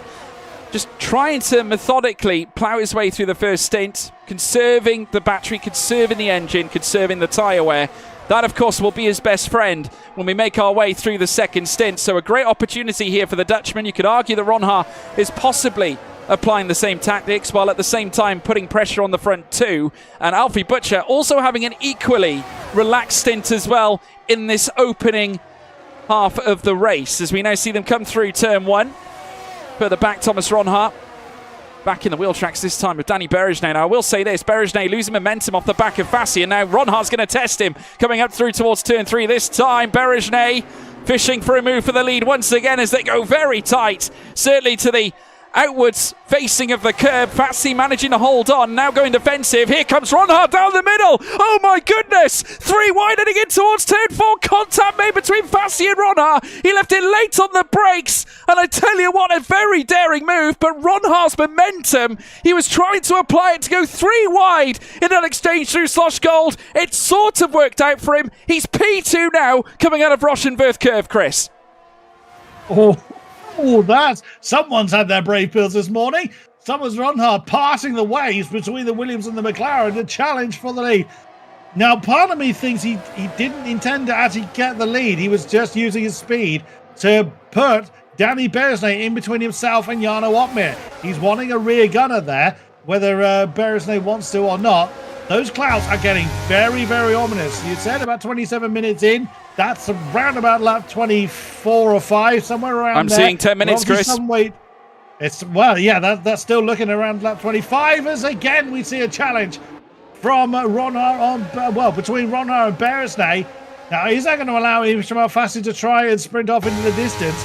We will see, but those medium runners are going to be looking skywards and praying that rain comes sooner rather than later. The hard runners don't actually care. They won't see the race because, of course, they have to pit at some point, but they don't care how long the race actually lasts for. The rain, try that whole sentence again. They won't care when the rain starts unless the rain is going to be very, very heavily delayed. Then the hard runners will have a bit of a decision to make. Do they risk extending their hard stint for wet, or do they take the hit, come in, and potentially have to pit again? We won't know until the rain decides to fall, which, looking skywards, it's going to be soon. Well, I tell you what, if you're on the medium tyres, you want it sooner rather than later, because obviously if you're on the hard tyres, you will go that little bit longer. But we do know that all this is approximate. There is no guarantees here in PSGL as to when the rain is going to come out. It is a battle of risk and reward, and naturally the drivers have had to decipher which way is best. Ronha now protecting that inside again, at the same time trying to preserve the tyre life, trying to preserve the engine. At the same time, Danny Berejnay looking to force his hand a little bit. Jarno Opmeer in behind as well, following in the wheel tracks, breaks out of the aero as he looks to do the same as well, as they now pirouette through towards Slosh Gold. Still Fassi leading the way. Ronha happy to stay in behind as well, but all in tandem throughout the top 11 here, allowing Norgrove as well. Remember, we said the gap was quite vast between Jed Norgrove and the rest of the field. Well, he's caught it up, and not only that, the gap between him and Pedreño, 5.2 seconds, Chris. Very true. So all eyes at the moment are mainly focusing on this top group. But a few switches of position further down. But again, everyone is kind of in the same modus operandi at the moment. Your Brendan Lee is actually just over a sector away from being lapped. I mean, good grief. Can talk about someone's race just completely falling apart. And how often can you see that? A double world champion actually a lap down. Having been through the pits twice, we now have a challenge from Ronha for that top spot. He got the inside line on Fassi, but Fassi has denied Berejnay from going through. They're using some energy now. Ooh, the Williams switches to the inside, nearly punches Danny in the face as they come down towards Slosh Gold. A little bit of rubbing between the two, but well driven, a great amount of space judged. Fassi holds on to second. Certainly does. Berejnay forced to stay in behind. He did try and utilise somewhat of a switchback of sorts coming out of Slosh Gold. Tried to force his hand heading through towards Roshenworth curve, but was unable to certainly wear down the force of Ismail Fassi, who remains second. Thomas Ronha, though, with the lead of the race, now holds all the cards at the very front. Let's wait and see what this means in terms of the strats, and certainly when the wet weather comes into play. It's now saying 7 minutes until rain in accordance to my telemetry. The keynote here, though, Chris, is that it's only light rain in accordance to my screens. Yes, which the braver drivers will try and make slick tyres work in light rain. But again, that light rain has a scale. That could just very quickly become impossible for the slick tyres. Here comes Opmeer. He's closing in on Berejnay. He was using some overtake, tries to get alongside the McLaren. It's the outside line of Slosh Gold. Is it going to pay off? He's got the traction where he needs it. Is Berejnay going to attack? No. Berejnay's conceded the position. That is Opmeer up into third. Yeah, Berejnay now reduced to fourth. His teammate at Mercedes, Jarno Opmeer, now moves into third place. And now, closing up to the back of Fassi. Normal order resumed as far as Jarno's concerned, as he now looks to try and get himself back into a position where he can conserve those tyres once again, as they now pirouette down through towards the Red Bull Mobile curve here to close out lap 17 of 36. We're now at the very halfway point here of this Red Bull Ring venture here in PSGL in the closing rounds of this sensational championship. Jarno Opmeer, winner of 4 in the last 5 races we have seen in PSGL, now trying to put himself in the position where he can certainly stand and shout checkmate against Thomas Ronha heading through towards the final half of this series. It has been absolutely illustrious. Simon Weigang now making moves on Wilson Hughes. He's up to 12th as he now looks to try and close the gap on Jed Norgrove in that battle to break into the top 10s. Yeah, well, that gap has been slowly building. It's now 6 seconds between what is now Simon Weigang in that 12th spot and the rest of the field. So without some kind of safety car intervention, I can't see that gap is going to fall. It's raining! The rain has started. The raining has started. That's a good English. The rain has begun. So it's begun a bit earlier than we thought. So that is now going to start making people think about it. And it does have a bit of a placebo effect. You slide a little bit more. Into Benham. You think it's sliding more. But Benham is in. If you're going wet, that is way too early. Well, obviously, Mercedes can't afford to double stack, so maybe just testing the water with Jake Benham, who is not in the equation at the moment to win the race, though he might be come the end of this stop. Ismail Fassi, who's now looking to try and break out of Thomas Ronha, as they now look to try and venture out of turn 3. No doubt they're all going to come in this time. Alvaro Carreton, though, going wheel to wheel here with Ismail Fassi, is now the Spaniard. Looks to do battle with the Turk as they now head in towards Slosh Gold, wheel to wheel. DRS open for the Williams. very soon, I'm sure, we'll see that DRS option close in front of the drivers because, of course, race control are going to step in. They will not be allowed to use DRS should the weather become far too torrential, which we can certainly expect, especially given that 3 drivers have now already opted for that intermediate tyre set. They're now coming through towards the final sector. Ronha out in front, 3/10 clear here of Ismail Fassi. They'll beckon their way down through towards the final bend, not deciding to come into the pits. They think it's too early, but Berejnay is coming in, Chris. Well, Berejnay is taking his chances. I still think it's a lap early for the intermediate tyres. We've got Benham, Smith and Evans. They're in a position where they've got nothing to lose. They're already outside of the top 10. Also coming in, that was Ruben Pedreño and Jed Norgrove looking at for those intermediate tyres. Of course, the drivers know what the track feels like. We can only guess what's going on, but Fassi has gotten ahead of Ronha, and Jarno Watmi has still got the best seat in the house for the lead battle. Ronha has now crept back ahead of Ismail Fassi. Yeah, managed to get DRS coming out of turn 3, so he was very fortunate, Fassi, whilst making the move, trying to obviously battle against Thomas Ronha in an effort to try and take the lead coming into the pit lane, no doubt, on this lap. They've got to come in. They have no choice.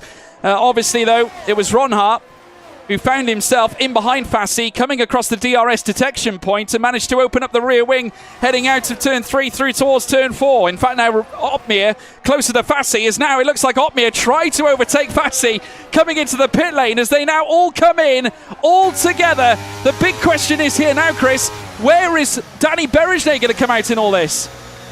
That is the golden and question. Ronha's staying out. Ronha's staying out. Oh, okay. Along with Ulash and along with Alvaro Caraton. Well, a few people deciding to throw the dice a little bit more. Some of the teammates have obviously come in. But where is Berejnay? That's the question. He's just coming over the line now. He's going to leapfrog those that have come in. Or, is he? Oh, this could be a bit of a sprint up towards Remus. No, he didn't. He slots in right behind Jarno Opmeer. Well, I would argue at this point that might go against Thomas Ronha. Not necessarily sensible not to box, as now Jarno Opmeer battles it out with Ismail Fassi. Now the Flying Dutchman looks to unveil his pace here in the closing stages. The second half of this stint, as now it's Jarno Opmeer up to P4, and technically at this stage your net leader here in Austria here, Chris. Well, we'll see. Here comes Ronha then. He's coming into the pits. Ulas and Zildjian and Navarra Caraton behind. Bearing in mind, DRS has still not been disabled. So they still have the race control, still think it's trying to... 5 seconds! No! Ronha! He couldn't slow it down. He was fully locked up coming into the pits. That has pretty much nailed Ronha's race. Chris, that could be the title. To the wall. That could be the title. It could well affect the title because, of course, Jarno Opmeer is out in front here at this stage now. And obviously, with 5 seconds, if Ronha starts dropping down the field, the gaps, the delta is still minute. So should it stay like this come the end of the race, Ronha is going to drop. He's going to free fall through the timing tower. The door is open for Jarno Opmeer to lay claim to the PSGL title, but Fassi doing his utmost to say no, not this time. You will not do it at Spielberg, as now they open up the door as they fight for P1 here at the Styrian Mountains. 15 laps of this, and now we're starting to see a little bit of spray being kicked up by the drivers. Brendan Lee is only just coming into the pits now. So, again, that was just, unfortunately, where he was when, that's how badly his race has gone. This is his 3rd trip through the pit lane. Oh, goodness me, you never want to see it. But, yeah, now we're really into wet weather territory.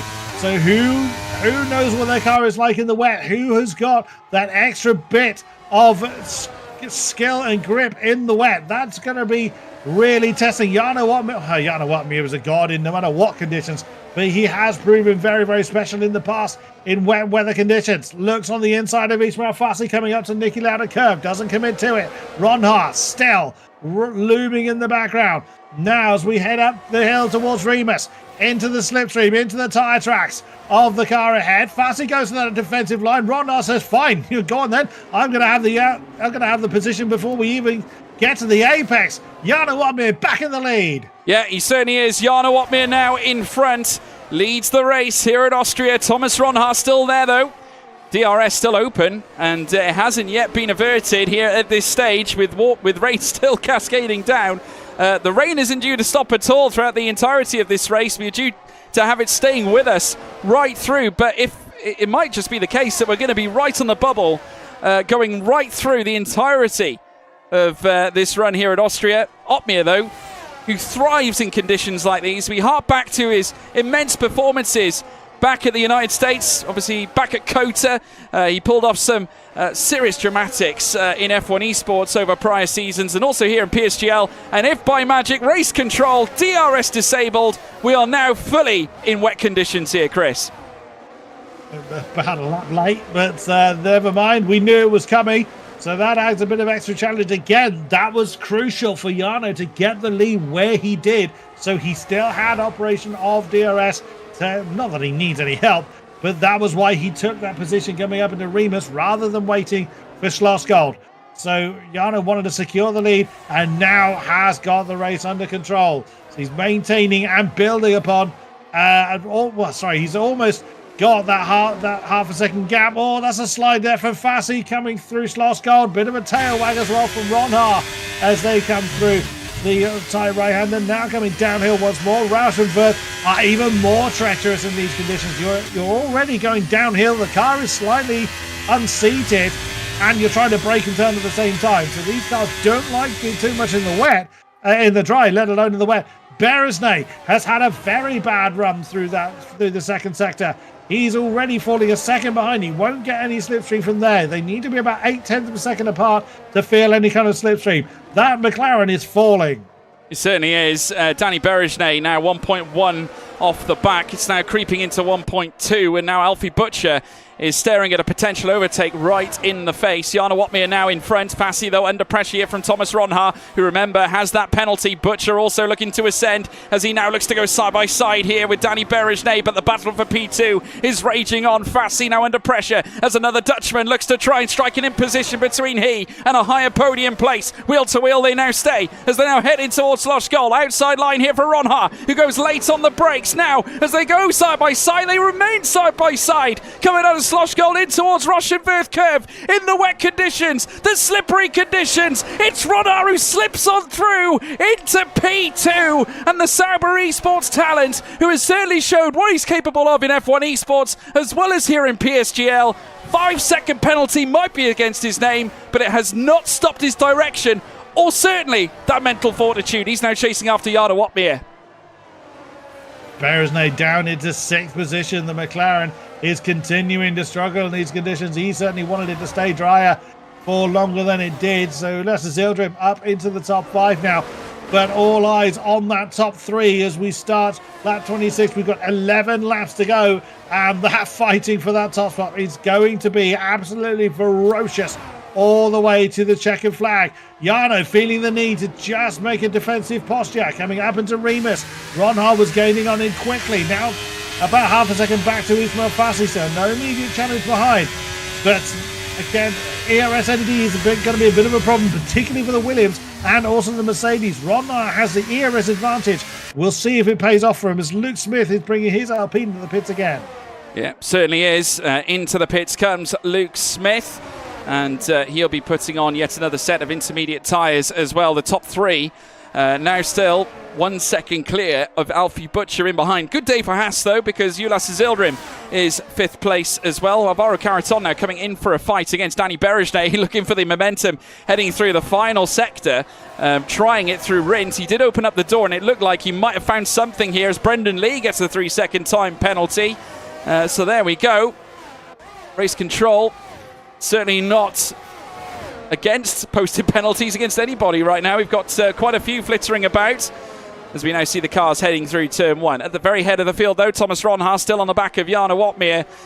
What a contentious fight this is certainly going to be here, Chris, because of the history that these two have, as Jake Benham gets a 3-second time penalty as well. Danny Beresnay and Caraton doing battle here this time as well. Danny Beresnay doing enough to prevent Caraton from making the move, but still, I don't think that battle's all said and done. But going back to what I was saying, all the history between Jarno Otmir and Thomas Ronha coming to a point here where, of course, Jarno's looking for that crown. Ronha can still stop him, and at this point, with all that history coming together, this just really signifies the story between these two, especially here at this point in PSGL.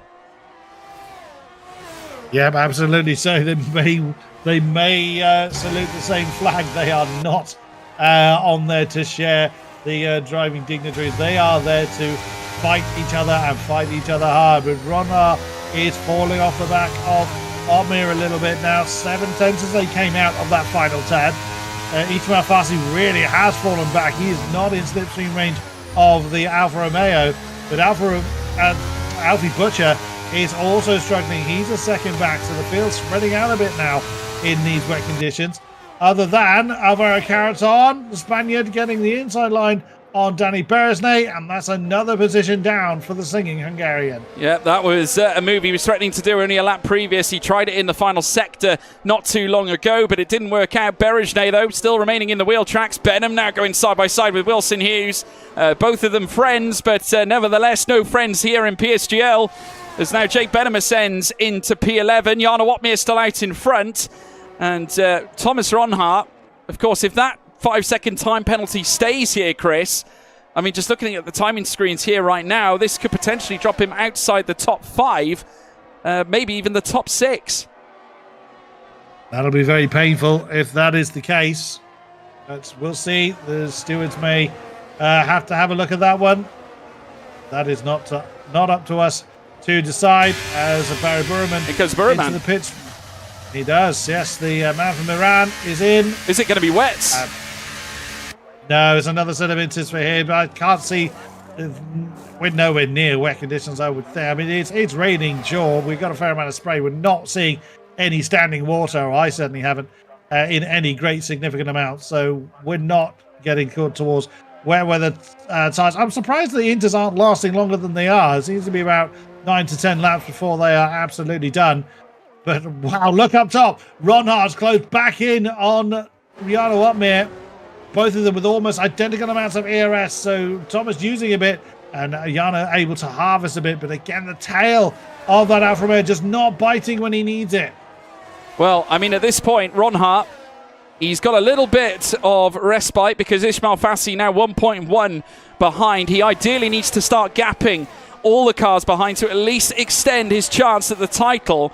Because obviously, the way things are currently strung out is now Wilson Hughes goes side by side with Jake Benham coming through the middle sector. These two have been fighting it out now for quite some time. And Wilson Hughes enough to break away from the All-Star. As now they look to go nose to tail again. They're now banging, making their way through towards the final sector now. Benham very nearly went onto the grass there. They make contact coming through Rent, heading through the Red Bull Mobile curve. And Wilson Hughes, I should say, now moves up to P10. Challenge for the lead. Big move on the inside for Ronhart. He's going to overcook that one. But Ronhart, he's going to lose out on the run from Remus. He went in a little bit too hot, managed to keep within track limits, but he burnt up almost his entire battery to make the move work. And sadly, just too much speed, couldn't slow it down enough, as John Evans has now earned himself a speeding in the pit lane penalty. Yeah, at this stage, Ronhart far from out of it, and now has managed to continuously try and gap P3 and also, as a consequence, P4 as well. If we actually take a look at the sector times, I'm actually looking at it on my screen as well. I mean, 5 seconds, that'll go as low at this stage, I think, as P8, P7, if it stays the way it is. So Ronhart not certainly out of trouble just yet. He needs to put in a lot more work if he wants to undo what that penalty has done to him here. At this stage, looking at it on my screen, as I am now looking at it, he will fall as far as P7 should it stay the way it is. But we'll have to wait and see what happens coming to the end of this race. We're on lap 31 of 36. Otmir out in front. Ronhart trying to close him down. Fassi as well in P3, who has managed to break back into the 1 second gap. So a masterful job here from Ismail Fassi, who now enters back into the equation for P1 here, Chris. Another set of tyres then for Jake Benham. Another tyre change taking place. Well, we'll see whether our top drivers choose to do that. They may choose to just, well, basically carry on until the tyres are ready to explode. If anything, the rain's getting a bit lighter now. So will changing to a set of fresh intermediate tyres benefit them with only 5 laps to go at the end of this one? I'm not entirely certain. The top 3 spreading out a little bit. Ismail Fassi still hanging on in there. He's still only 7 tenths off the back of Ronhaar, who in turn is only 7 and a bit tenths off the back of Otmir. But that gap has grown a bit in the course of this lap. Yeah, well, at this stage, the only driver that goes against Jarno Otmir and his title charge to close out the title, he needs Ismail Fassi to drop off. And at this point, he's not the only one, because Alfie Butcher is also in that mix as well. So at the end of the day, the way it's panned out right now, it still goes into the next race. So we've got lots here to consider. Little reminder as well, big thank you to Matthias in the live chat. If you want to check out the standings and stay up to date with everything that goes on in PSGL, obviously this race hasn't yet been allocated on the standings, but if you want an update nonetheless, take a look at that link to the www.premiersimgl.com/F1/standings.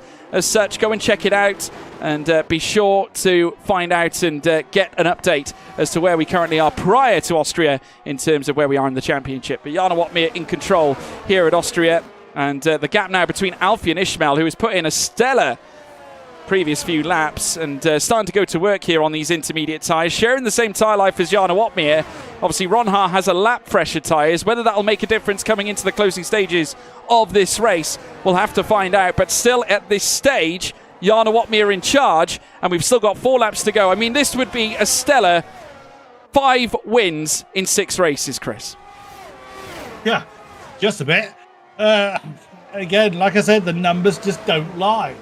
And no matter what is thrown Jarno's way, very little seems to ever put him off his rhythm. Nothing ever seems to ruffle his feathers. He just gets the job done every single time. Still racing to conclude as Ronhaar a little bit deep, coming up into Remus once again. That's going to cost him on the exit.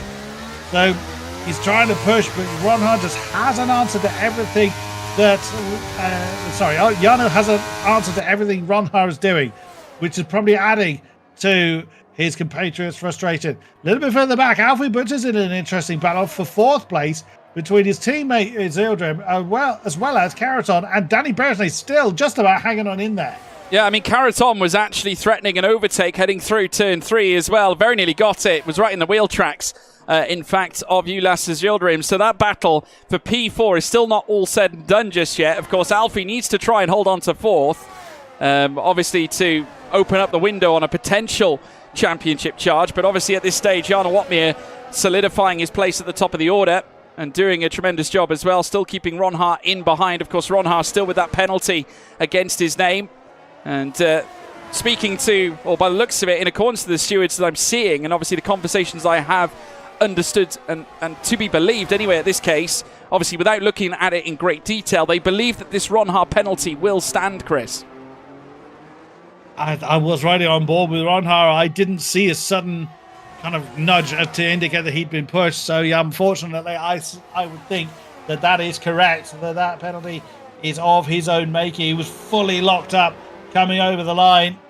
But that's the nature of the beast, isn't it? You try and get every pixel advantage, as I was saying earlier. That one sadly has bitten Ronhaar back, but he's not giving up on the chase anyway. He is still reminding us why he is still one of the best out there by challenging the best out there. Yeah, the fact that it hasn't broken him down, it has still meant that he stays in P1, at least for now. Jarno Otmir, however, has once again put on a stellar display here to open up the potential door on yet another race victory. But nevertheless, also Ismail Fassi, who has once again shown the immense talent he possesses and has definitely become the apple of many a PSGL viewer's eyes, and especially given the outrageous overtakes he has brought to the table. An artist out on track. We've said it many, many times. That's why I call him the artist. Several switchbacks were made back at Jeddah, which was certainly a pleasure to watch. And now back again in 3rd place for Williams, and proving once again what a talent he is for that Williams team. And he's ahead of his teammate again as well, Chris. That's the thing to also bear in mind, is that being in this tier proves you are one of the best. Whether you're first or last, you are still one of the best out there, as Luke Smith unfortunately adds to his penalty count. You couldn't have timed that better, Luke, with what I was just saying there. But yeah, it looks like the top 3 are kind of settled into their rhythms now. I have a feeling that no one's got any answer to anything. Their tyres must be absolutely sponged by now, as they've run quite a bit longer than quite a few other drivers have gone on their inters. So They're probably just kind of tiptoeing around, making sure they eke out whatever they've got left and not plummet and making a mistake. Jarno building up a bit of a second gap over Ronhaar, not leaving anything to chance. Ronhaar's got nothing left in the ERS battery, as Fassi doesn't. And Jarno has got a little bit more. Not that he needs any assistance, but this is looking strong for his championship contention. Yeah, and he's just broke a second as well on Thomas Ronhaar further back as well in terms of the time deficits at this stage. I mean, Ronhaar still at this point is going to drop around P7 here at this stint, and obviously with the fact that we've only got a small matter of half a lap remaining in this race, it certainly looks evident here as now Barry Burman goes on the attack, this time of Jed Norgrove. This is a battle certainly in terms of the points mind of things, and Barry Burman, despite obviously the challenges he has had, of course they've got F1 Esports coming up. They've been putting the preparations in, and whilst it hasn't necessarily been a glory day for Ferrari, given the changeable conditions, they've managed the race reasonably, though I would have thought that Barry, considering his talent and what he's capable of, probably would have wanted a little more out of this race. Jarno Opmeer, however, what can we say about him? The Flying Dutchman is back, and here at the Styrian Mountains, there's a stellar performance on hand here for Jarno Opmeer. 4 in a row and 5 in his last 6. Jarno Opmeer wins the Austrian Grand Prix and takes victory once again. Grips onto the title that much harder, not quite enough to raise it, but here at this point, he looks the favourite. Ismail Fassi, a stellar P2. Alfie Butcher completes the podium with an awesome day for Haas, concluding with Ulas Azilrim in 4th place, with Williams celebrating 2 drivers in the top 5, with Alvaro Caraton finishing ahead of Thomas Ronhaar, who finished in 6th place. What a result for Jarno Opmeer, Chris. Wow, I said it earlier, didn't I? He's always got it in hand. You can never assume that he hasn't got the pace to deploy. Was just staying in that top 3, top 4. He's lurking, and so when the rain fell, it's not like he just ran off into the distance. He just did exactly what he needed to do. That is excellent driving, but excellent. Yeah, the mental game is so strong. His strategic thinking is absolutely on point. Well, without question, I mean, he's proven it time and time again. The narrative still stays the same, though, ever since season 27. He is indeed the GOAT. He is League Racing's sweetheart. One of the most popular drivers, the most popular driver in F1 gaming history. And Jarno Opmeer once again showing why he is the best in the business. He may not be the reigning F1 Esports champion, but he is a 2-time F1 Esports champion. He's a multi-time PSGL champion, and certainly very well deserving of this race victory here at Austria, and is now that much closer to being a title winner this time around. Whilst he didn't have a lot to do, he once again showed that he's king in the wet as it pours down here at the Red Bull Ring. But Ismail Fassi, I'm going to say it again, what a talent. P2, Alfie Butcher coming home in P3 as well. I'm just looking further down as well. I mean, Danny Berejne just didn't get the conditions right today, Chris. Maybe boxed a little too early, do you think? Yeah, very much so. And he put himself at a bit of a disadvantage, but I don't think his pace difference was entirely tyres. I think he wanted the rain to hold off a bit longer than it did. But either way, he did what he could, but sadly 7th was as much as the Hungarian could manage. Yeah, just waiting for Brendan Lee now to cross the line, who had a really unfortunate race in his own right. Had to box twice on the slick tyres. That was 2 occasions where he had to stop and change hard tyres, and then eventually moved on to the Inters. And a real tough day at the office for the Sauber Esports talent, and it's been a tough day for Sauber Esports all round, with Thomas Ronhaar picking up the 5-second time penalty. Without that, it would have no doubt been a 2nd place finish here in this race. Just waiting, in fact, for the results to be confirmed. The car's still going around the track. I don't know quite what's going on, but nonetheless, maybe still waiting for Brendan Lee to finish the race. Well, he's going very slowly. He's out of fuel. His fuel light is completely on, so his fuel tank is dry. Outrageous. Oh dear. Well, so could it have gotten any worse? Well, it's been difficult for him, hasn't it? I mean, I don't know quite what to say. Poor Brendan Lee, 2-time, as I said before, F1 Esports champion as well, much the same as Jarno Opmeer, the original champion.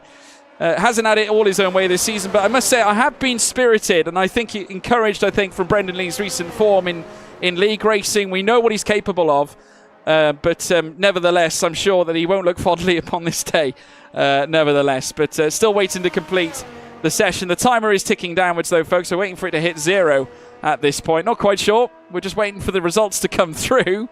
Obviously, mine's been stuck on 1 for a while. Well, so. So's mine. I will be honest. I'm waiting for something to happen. As much as I love seeing cars go around a track, I don't certainly want to see it stay like this forever. But it might mean that Connor has to use the timing tower, I think, for his results going I think forward. Because I've just seen Brendan go over the line. Yeah, and we're still here. It's still going. So yeah, we will not proceed with this, folks. If I get an update on the results, I will of course switch across. So I won't close it down. But incredible, a great result for Jarno Watmere, and certainly well-deserved victory, Chris. Obviously, I'd imagine we will speak to Jarno Watmere at some point through the course of this. Just taking a look to see whether he is in the interview room as we now.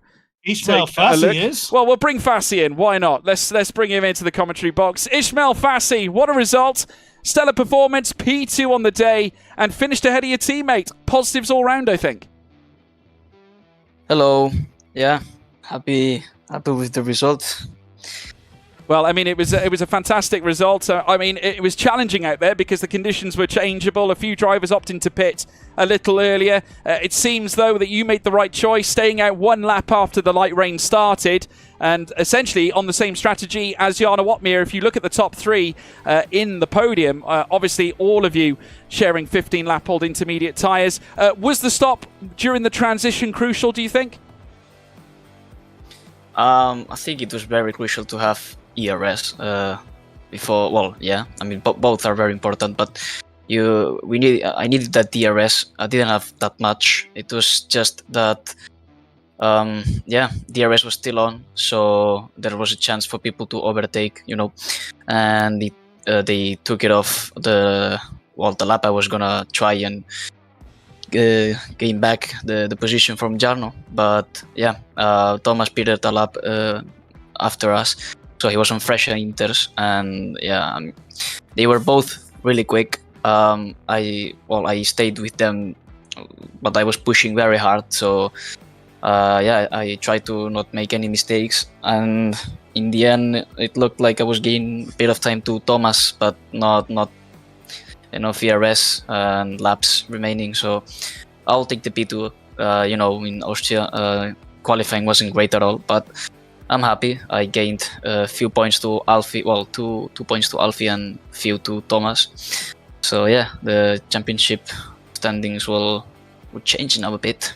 Yeah, they will. Obviously, you competed for the F2 championship through the course of the campaign. Unfortunately, just missing out to Will Lewis in PSGL. But I don't think that says that you're certainly not capable of achieving great results. I mean, Williams, I think no doubt your start of your Williams career has been sensational. And we look at your form this season. That is your, looking on my screen, that is your 3rd podium this season and your 2nd P2 finish.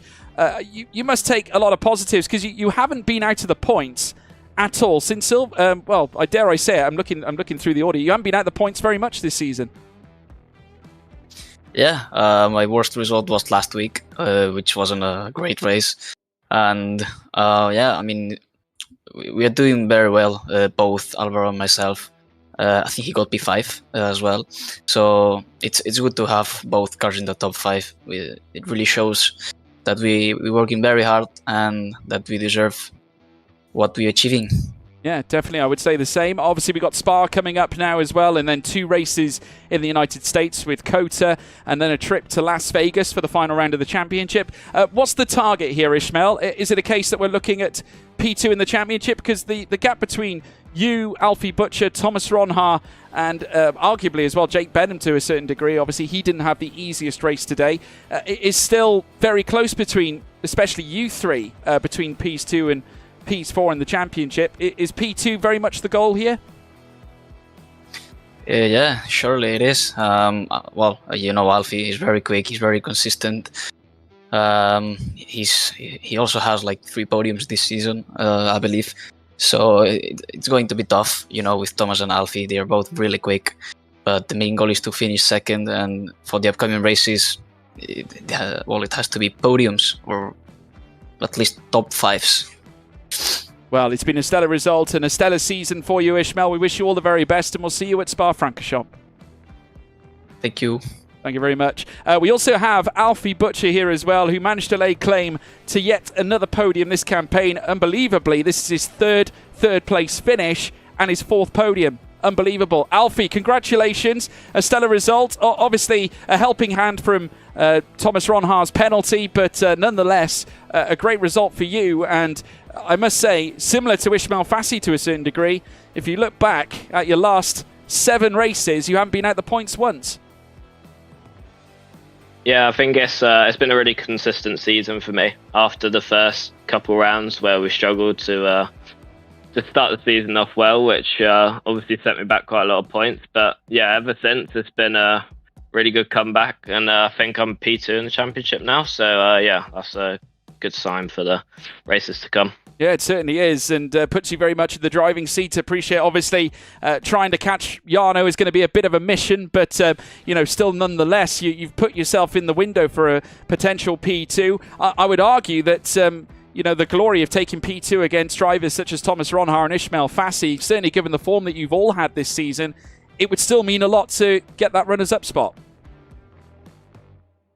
Yeah, of course, it's definitely the aim, and I'm sure it will be Thomas's and Ismail's aim as well. So yeah, we'll be in quite an intense battle for the P2 spot. But yeah, we've all had pretty good, consistent seasons, so I'm sure no matter where we come, I'm sure we'll be pretty happy with the way we've driven. Yeah, and thoughts on heading to Spa for the next one? I mean, obviously, I know that it's a race that everyone wants to win. Everyone loves winning at Spa, and there's plenty of action out to that track as well, variation as well, undulation. You know, certainly plenty of challenges lie in wait. What do you think as we head to Spa? What's your confidence levels like, especially as we head into 2 United States races as well? Well, I guess if we go off the past, I won there last seasons, and that was my only win. So yeah, hopefully we can reciprocate that and help get that P2 in the standings. Yeah, well, we'll look forward to seeing it. Alfie, congratulations on yet another stellar result, and congratulations on another podium. We'll see you at Spa.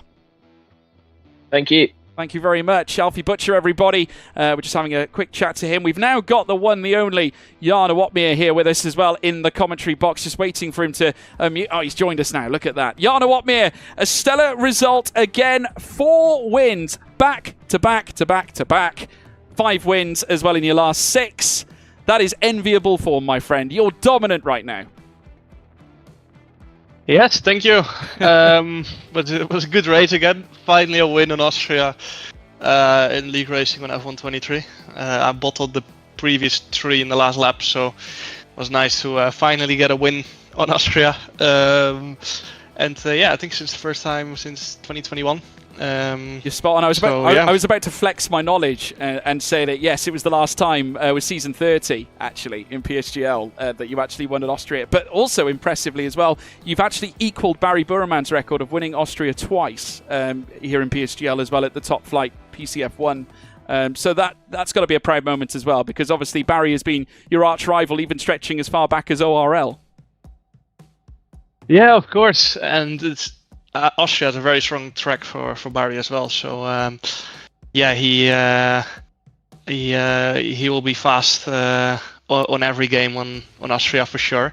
Because I remember seeing some laps from him on 2019 and even 2018 on Austria, and they were always near unbeatable. So he's always incredibly fast on Austria. So nice to equalize with him on wins. And yeah, I'm sure he will get more in the future in Austria as well. Yeah, without any doubt. Obviously, I'm sure we'll see Ferrari back to their best in the near future. Obviously, it looked for a split second. I actually did allude to it on commentary that with Ronhaar claiming a penalty, that there was a possibility that you could have taken the title here tonight. Obviously, thanks to Ismail Fassi and obviously Alfie Butcher as well, that is now being moved onwards. Of course, we head to Spa for the next round. Was there ever a moment as you were racing where there might have been a flicker in your mindset and said, oh, I might be champion here? Yeah, of course. I wasn't even sure or aware how many points I had after the finish. And Yeah, I just wasn't sure if I was jumping or not. Of course, I think I'm 49 points ahead of Alfie, if I may believe my chat. And yeah, that means that Alfie has to win all 3 and get 2 fastest laps without me scoring any points. So yeah, basically just need to finish the next one in somewhat decent shape, and then we're sorted. So yeah, need to try and round it out next time. I'm not sure what the next track is, but well, it's yeah, Spa. we'll see. It's Spa. We're going to Spa. So, that's not a bad place to win a title, right? Yeah, of course. Don't think it's ever been done in Rule F1. No. Be a first. It was a bit early. yeah, of course. But yeah, we'll see if I get it next week or the week after. Of course, it's going to be very difficult to win again next week. 4 wins in a row now in a grid like this. Only F1 esports drivers is it's going to be very hard to win a 5th one in a row, but we'll see. I think I said the same last week, so yeah. Yeah, I think it's going to be an interesting one. And Jarno, I can't wait for it, obviously. What a race today. Obviously, not necessarily as much battling, but a true strategy test. Obviously, you've proven once again that you're great in the rain. And, it's something that seems to be an important element in amongst your racing. Is that a conscious effort when it comes to practice, getting it right in the wet before you get it right in the dry? Not really. I still practice 98% of the time in the dry, if not 99. It's just, one of these things I don't quite understand as well. It's the same in karting. I recently started karting again and did my first race in 9 years. I watched the footage actually. I was very impressed. I enjoyed it. It was good. Yeah, and it's the same scenario there. In the wet, I'm the fastest, and in the dry, I'm still like 3-4 tenths short. So lots of practice is what I'm gonna do in the next few weeks to try and close that gap. But yeah, we'll see. I'm not sure why I'm always that fast in the wet. Maybe, as Max said, maybe it's because I'm Dutch. But yeah, I'm not sure as well. Well, I tell you what, it does rain from time to time at Spa if you guys ever tuned into the F1 race back in '98. So, of course, hopefully we don't get an occurrence like that this time around. But, yeah, we look forward to Spa. Jarno, congratulations. 4 wins on the bounce, 5 in your last 6. The title's on for Spa. Well, it's on for the remaining 3 races. We'll look forward to seeing it. Congratulations again, my friend. Thank you. Thank you very much. Jarno Watmir, everybody. Race winner once again, and has taken yet another victory in the wet as well. Nothing phases him, Chris. I mean, it doesn't matter whether it come rain or shine. Jarno Watmir turns on the style when he wants to. And I must say, even he thought that there was a chance at the title here today. It definitely looked like it was on the cards. Unfortunately for him, Ishmael Fassi and Alfie Butcher, the young gun, stopped him today. Yeah, but again, the only person that can truly stop Jarno Watmir is Jarno Watmir. And I don't know that he ever has any doubters out there, but anyone that says that he doesn't deserve that championship should be silenced with that performance. Yeah, I must say, folks, it has been a tremendous season for the Flying Dutchman. It's dominance we haven't even seen, I don't think, historically. Not like this, anyway, from him. Obviously, I look back, though, at season 30, where he laid claim to his crown. The biggest run he went on was 5 wins consecutive back in season 30 after winning at Hungaroring in round 5, and he took it all the way to his home track of Zandvoort back in round 9 as well, from round 5, and incredibly that was 6 podiums on the trot. If he wins at Spa, he'll equal that season, and you never know, he might yet extend it, because of course what comes after that? The track where he has pulled off some of the most sensational races in his career, Kota, coming up after Spa as well. But nonetheless, what a performance here again today. Yet another fantastic win. Championship could yet be on the line coming up in a week's time. But folks, it's been absolutely splendid. If you guys have enjoyed what you've seen here, wherever you've tuned in, of course, if you watched us on YouTube, please be sure to hit the like button and also hit the subscribe button as well. We really appreciate all your support, guys. Your interactions here in the live chat have been stellar. We appreciate every single one of you. Also, if you've been tuned in on Twitch, please leave a follow. Thank you all for joining us. It's a brand new platform for us over there on Twitch. We have appreciated your support throughout the last few weeks, and we really have embraced Twitch with open arms as well. Also, why not check out the socials at Premier Sim GL on Twitter, Instagram, and TikTok. There's plenty there for you guys to check out. Not to mention there is a Discord server as well. If you fancy racing in PSGL and fancy entering as well when the sign-up's open, you can of course do that. We have got such an array of tiers right through that always get filled every season without fail, and if you want to be part of it, you can be. Otherwise, if you want to just tune in and stay up to date with all the latest news, social media is the place to be. If you've enjoyed the commentary, folks, my name has been, of course, George Morgan. You can find me on Twitter as well as Instagram. You can find me everywhere actually at George Morgan TV. It's exactly the same right through. Joining me, of course, Chris Buxton. Chris, where can they find you, good sir? Twitter is the only place you'll tend to find me, @KingKodiak_UK. I've seen you on Instagram, Chris. Don't lie to me. I tagged you in something today. It must be historic then, because I can't remember that. But that's where you'll mainly find me then, to put a correct title to it. It's a fake account, guys. Fake account. Joking. No, incredible. Thank you ever so much, by the way, Chris. Really appreciate you joining me again tonight, as always. What a legend. Huge pleasure. Legend of the commentary box, everybody. Chris Buxton. Make sure you land your support to this guy. Of course, has been on the league racing scene, part of the league racing scene now for so many years. And it's always a privilege to be alongside you, my friend. Can't wait now for the future. We have got a fantastic championship in prospect. Jana Watmir just around the corner from clinching the title. It could yet be decided at Spa next week. You don't want to miss it, so be sure to stay tuned in. We'll see you then, though, folks. Take it easy. Enjoy the rest of your week. All the best. Goodbye.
He's got the inside, all here is through on the left-hand side.